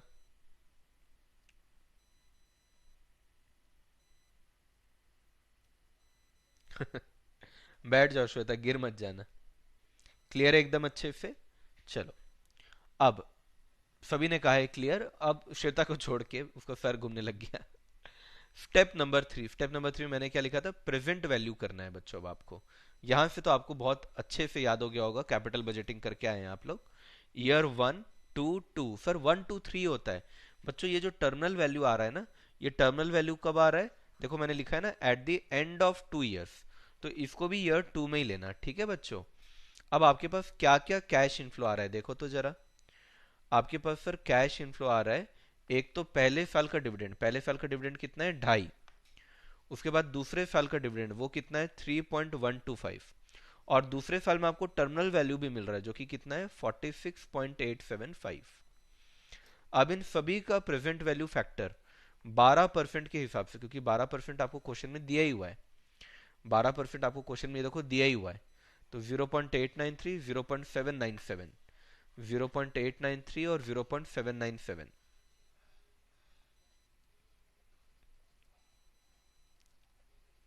चलिए पीवी निकाल लीजिए। तो ये हो जाएगा 2.5 ये हो जाएगा 2.2325। उसके बाद 3.125 इंटू 0.797, ये हो जाएगा बच्चों 2.49। और फिर 46.875 इंटू 0.797, ये हो जाएगा 37.36359 आ रहा है, तो मैंने राउंड ऑफ कर दिया। तीनों को ऐड कर देने पे आंसर आ रहा है 42.079 है, 08। ये आपका फाइनल आंसर है। ये आपका फाइनल आंसर, एक बार मैच कर लेते हैं बुक से। हाँ ऑलमोस्ट सेम है, इनका 42.06 आ रहा है, ऑलमोस्ट सेम है। इसको लिखो, एक दो बार और प्रैक्टिस लगेगा बिल्कुल।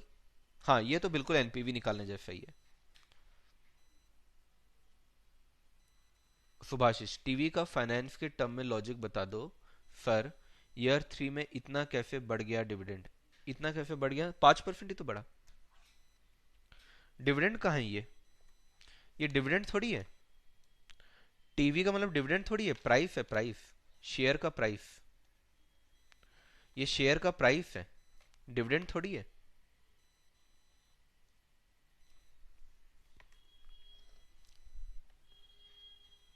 टर्मिनल वैल्यू क्योंकि एंड ऑफ 2 इयर्स में आ रहा है ना,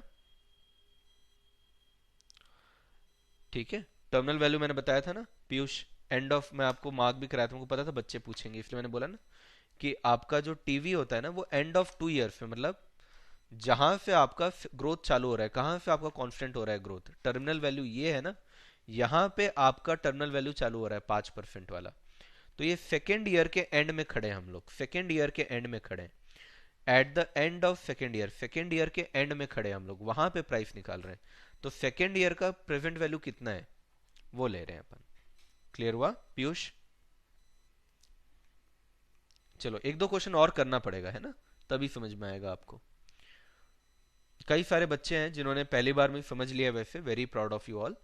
लेकिन एक दो क्वेश्चन हम लोग को और करना ही पड़ेगा, ठीक है। चलो क्वेश्चन करो फिर। आप क्वेश्चन करना, ठीक है, एक एक स्टेप करके करना। मैं एक क्वेश्चन और करा दे रहा हूं, उसके बाद दूसरा क्वेश्चन मैं आपको करने दूंगा, ठीक है। Last dividend is equal to ₹5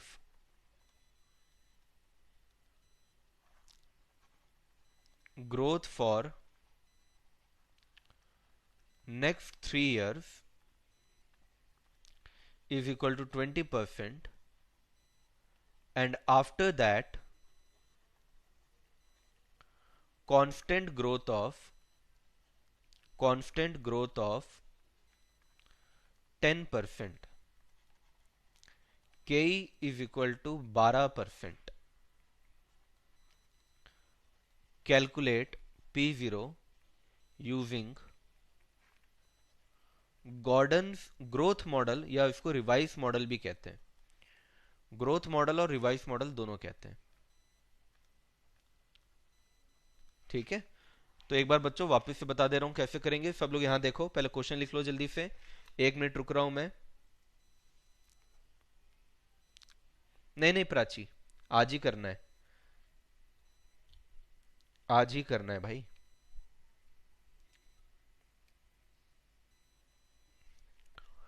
चलो क्वेश्चन आई होप आप लोगों ने लिख लिया होगा। सबसे पहला आराम से देखो बच्चों, जहां भी लगेगा मेरे को बोलना। मैं बहुत आराम से पढ़ाने की कोशिश कर रहा हूं, आप भी आराम से पढ़िए। अभी तक तो ऐसे कोई ज्यादा इशू हुआ नहीं है। कैलकुलेट फ्यूचर डिविडेंड, पहले फ्यूचर डिविडेंड निकाल लो बच्चों। फ्यूचर डिविडेंड निकाल लो। मैंने क्या बोला, 3 साल तक, जीरो पे खड़े हम लोग, 1 ईयर, 2 ईयर, 3 ईयर, 3 साल तक बच्चों 20% रहने वाला है। 3 साल तक का ग्रोथ 20% रहने वाला है। उसके बाद इन्फानाइट ईयर्स तक कितना रहने वाला है, 10%। आज हम लोग कहाँ खड़े हैं बच्चों, आज हम लोग यहाँ खड़े हैं, ₹5 का डिविडेंड मिला है। अगर ₹5 का डिविडेंड में अगर मैं 20% जोड़ दूं, अगर मैं 20% जोड़ दूं, तो 1 साल बाद मुझे कितना डिविडेंड मिलेगा, मुझे मिलेगा ₹6 का डिविडेंड। इस ₹6 के डिविडेंड में अगर मैं 20% जोड़ दूं, तो मुझे मिलेगा ₹7.2 का डिविडेंड। ₹7.2 का डिविडेंड। इसमें मैं अगर 20% और जोड़ दूं, 7.2 में अगर मैं 20% और जोड़ दूं, तो मुझे मिलेगा ₹8.64 का डिविडेंड। मुझे मिलेगा ₹8.64 का डिविडेंड। क्या सारे बच्चों को ये क्लियर हो गया? क्या सारे बच्चों को ये क्लियर हो गया?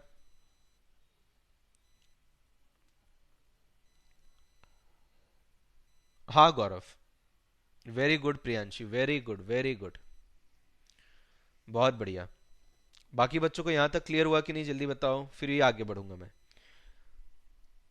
इसी पॉइंट को बार बार समझाऊंगा नहीं तो, जल्दी बताओ। क्लियर है सभी को? Very good very good very good very good, बहुत बढ़िया, गुड। अब क्या निकालना है बच्चों, स्टेप नंबर 2, टर्मिनल वैल्यू। बच्चों टर्मिनल वैल्यू कहां पे आएगा, टर्मिनल वैल्यू कहां पे आएगा, at end of 3 years.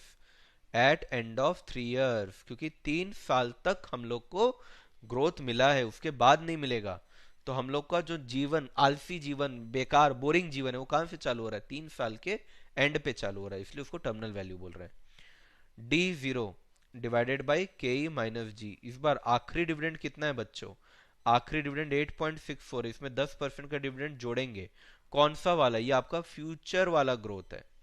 Future वाला ग्रोथ, फ्यूचर में और कितना मिलेगा, 10% और मिल जाएगा। KE क्वेश्चन में कितना दिया हुआ है, 12% माइनस 10%, 12% माइनस 10%, करिए इसको, तो ये हो जाएगा 9.504 डिवाइडेड बाई 2%, तो ये हो जाएगा बच्चों 475.2। ये हो जाएगा 475.2। यहां तक समझ में आया कि नहीं बच्चों, बताओ। हाँ करेंगे ना, पीवी करेंगे ना।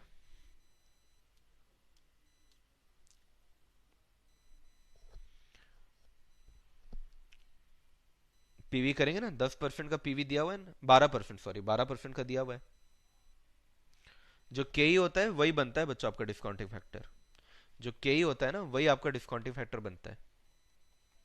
हमेशा याद रखिएगा। स्टेप नंबर 3, अब आपको प्रेजेंट वैल्यू करना है। प्रेजेंट वैल्यू करना है, ठीक है। ईयर क्या हो जाएगा, 1 2 3 3, 3 3, क्योंकि थर्ड ईयर में टर्मिनल वैल्यू आने वाला है। कैश फ्लो कितना होगा, कैश फ्लो पहले साल का कैश फ्लो कितना है 6, दूसरे साल का 7.2, तीसरे साल का 8.64, और टर्मिनल वैल्यू कितना आ रहा है 475.2। Discounting factor at the rate 12%, क्योंकि के जो होता है वही डिस्काउंटिंग फैक्टर बनता है। हमेशा याद रखना बाबू लोग, ठीक है। ये हो जाएगा 0.892, उसको 3 भी कर सकते हो। फिर 0.797, 0.797, फिर 0.711, और वापस से 0.711। पीवी आ जाएगा आपका 6 इंटू 0.892 करने पाएगा 5.352, फिर 7.2 इंटू 0.797 करने पाएगा 5.738, 8.64 इंटू 0.711 करने पाएगा 6.143, और 475.2 करके इंटू करने से आएगा 337.867। ऐड कर देते हैं इसको।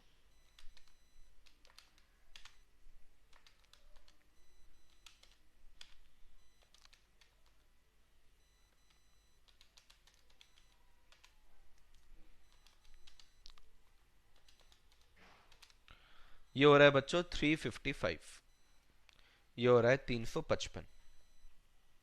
कोई डाउट है तो पूछिए।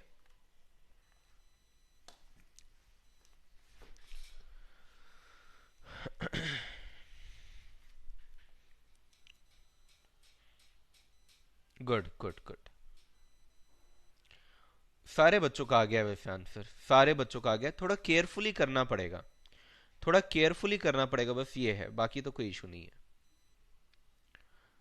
पंखुड़ी, हंसिका, प्रियांशी, आदित्य, अलवीना, नैन्सी, कोयल, गौरव, हंसिका, पीयूष, सभी का आंसर आ गया है। वैष्णवी, 12% डिस्काउंटिंग फैक्टर कैसे निकाला, 1/1.12 इज इक्वल टू करके, ठीक है। 1/1.12 इक्वल टू करके, ये तो हम लोग टाइम वैल्यू ऑफ मनी से पढ़ते हुए आ रहे हैं। और के जो रहेगा वही डिस्काउंटिंग फैक्टर होगा, मैंने पहले भी बोला था। ये देखो यहाँ पे के दिया हुआ है 12%, वही डिस्काउंटिंग फैक्टर होगा। यहाँ पे भी देखो आपका जो के है 12%, वही डिस्काउंटिंग फैक्टर हो रहा है।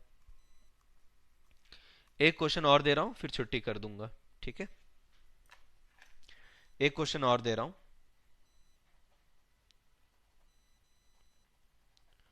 Last dividend ₹15,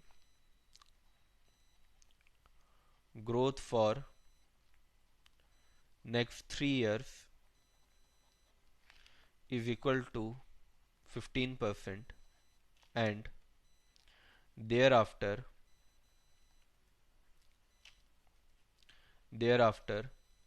stabilize at 10%. K is equal to 14%. Calculate P0 कीजिए बच्चों। कई लोगों ने कहा है इजी, मनब ने कहा है स्टेप 1। ऐड करते जाना मनब, ठीक है। लास्ट डिविडेंड में जो भी आपको ग्रोथ दिया हुआ रहेगा ना, उसको ऐड करते जाना। जैसे लास्ट क्वेश्चन में मेरा डिविडेंड कितना था, 5 रुपए था शायद, तो 5 रुपए में 20% मिलाओ, फिर 6 रुपए आएगा, 6 रुपए में 20% मिलाओ, 7.2 आएगा, फिर 20% मिलाओ, 8.64 आ जाएगा।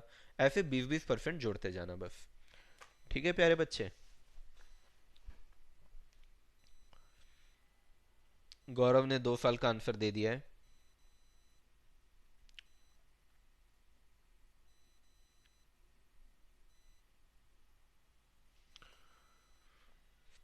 गौरव थर्ड का भी आंसर दे दिया है।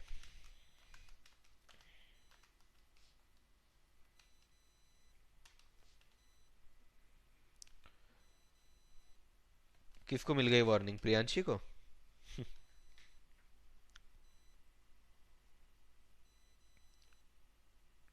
ये आखिरी क्वेश्चन है बच्चों, इसको कर लो फिर छुट्टी हो जाएगी आप लोग की।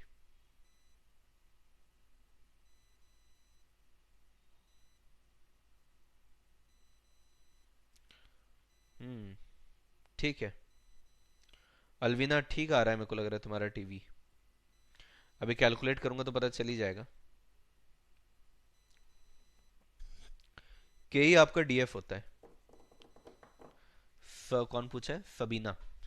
के ही आपका डीएफ होता है।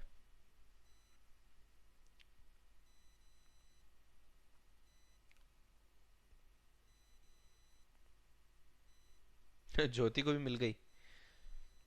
अच्छा। 627 आ रहा है। टीवी शायद। टीवी है कि फाइनल आंसर है?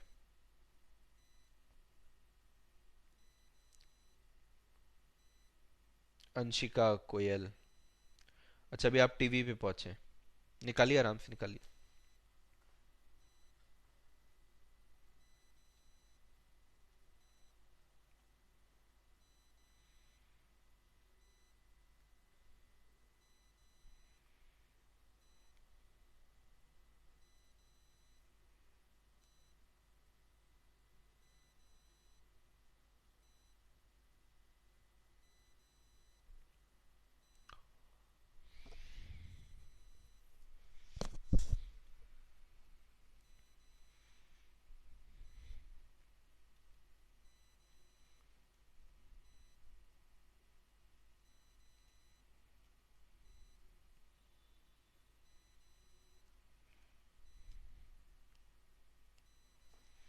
चलो मैं करना चालू करता हूँ, क्योंकि ज्यादातर लोग टीवी तक तो पहुंच गए हैं, तो मैं भी टीवी तक निकाल लेता हूँ। तो स्टेप नंबर 1 में आपको मालूम है कि क्या करना है। हम खड़े हैं जीरो पे। First year, second year, third year, और उसके बाद तो हम लोग को एक ही तरीके का डिविडेंड मिलेगा, 10% का। पहले के 3 साल में कितना मिल रहा है? 15 15 15 मिल रहा है। यानी कि आज अगर मैं 15 रुपए पे खड़ा हूं, तो आज से 15 पे अगर मैं 15 मिला दूं तो कितना हो जाएगा? 17.25 हो जाएगा। 17.25 में वापस से अगर मैं 15% जोड़ दूं तो ये हो जाएगा 19.83। और उसमें अगर मैं वापस से 15% जोड़ दूं तो वो हो जाएगा 22.81। अब इसके बाद स्टेप नंबर 2, हम लोग टीवी निकालते हैं। तो टीवी निकालने के लिए लास्ट वाले डिविडेंड में अभी वाला जो ग्रोथ है वो ऐड कर देंगे 10% का। के ही हमारा 14% है, माइनस कर देंगे 10%, जो कि हमारा ग्रोथ है। तो इसमें अगर मैं 10% मिलाऊं और उसको डिवाइड कर दो अगर मैं 4% से, तो आंसर आ रहा है 627.36। अब स्टेप नंबर 3 बड़ा इजी रहता है जनरली। स्टेप नंबर 3 में तो बस आपको प्रेजेंट वैल्यू ही निकालना होता है। ईयर हमारे पास कौन कौन से हैं? 1 2 3 और वापस से 3, क्योंकि थर्ड ईयर में आपकी टाइम वैल्यू है। तो कैश फ्लो आपका कितना आ रहा है? पहले साल में आ रहा है 17.25, दूसरे में हो रहा है 19.83, तीसरे में हो रहा है 22.81, और अगेन हो रहा है 627.36। मैंने इस बार आपको डिस्काउंटिंग फैक्टर दिया है। डिस्काउंटिंग फैक्टर यानी आपको वही, आपका जो के ही रहता है वही बन जाता है। तो discounting factor at the rate 14% के हिसाब से आपको करना है। तो 1/1.147 करके निकालेंगे तो आ जाएगा आंसर 0.877। फिर आ जाएगा 0.769। फिर आ जाएगा 0.6749 है तो 65 कर दे रहा हूं मैं, 0.675। प्रेजेंट वैल्यू आ जाएगा इससे 17.25 इंटू 0.877, तो ये हो जा रहा है 15.12। अगला वाला 19.83 इंटू 0.769, ये करने पा रहा है 15.25। और उसके बाद 22.81 इंटू 0.675 करने पे आ रहा है 15.39। और फिर 627.36 इंटू 0.675 करने पाएगा 423.46। अब इसको अगर मैं टोटल कर दूं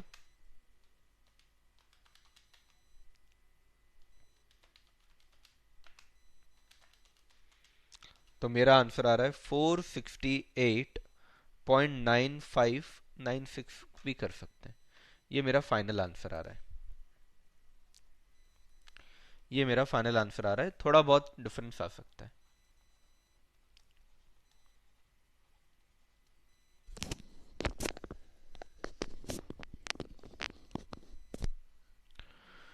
हाँ, तो देखो मैं जरा, सभी का तो आंसर आ गया है। क्या टैलेंट, ओहो क्या टैलेंट, क्या बात, ग्रैंड सल्यूट, क्या बात है। सभी का आंसर परफेक्टली मैच किया है। आर्यन हो, अहमद हो, प्रियांशी हो, अदिति आदित्य हो, पीयूष हो, वैष्णवी हो, नैन्सी हो, और भी ऊपर कुछ बच्चे हैं, उनका भी आंसर एकदम करेक्ट आया है। ज्योति, कोमल, काजल, है ना, इन सभी का आंसर एकदम करेक्ट आया है।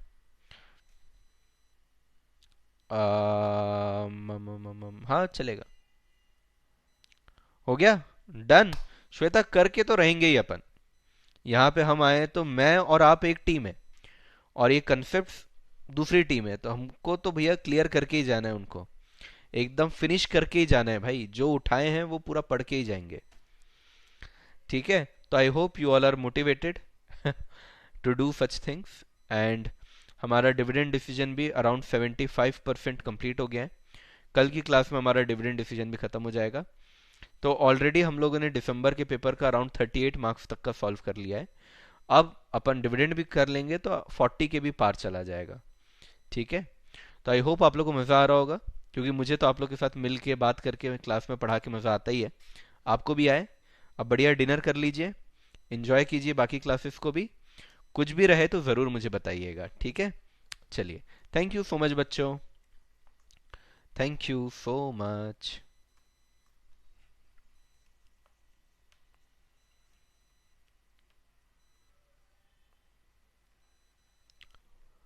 Thank you, thank you, thank you. कोई भी बात कहनी है, कुछ भी है, तो मैं 1 मिनट रुका हूँ बस। याशिका ने कहा है मुझे समझ में आ रही है। साक्षी ने कहा yes sir, all time motivated. Piyush, बिल्कुल सर, मन तो कर रहा है ऐसे और क्वेश्चन कर ही लें, कल करेंगे अब लेकिन, वरना कुछ बाकी लोग रोने लग जाएंगे।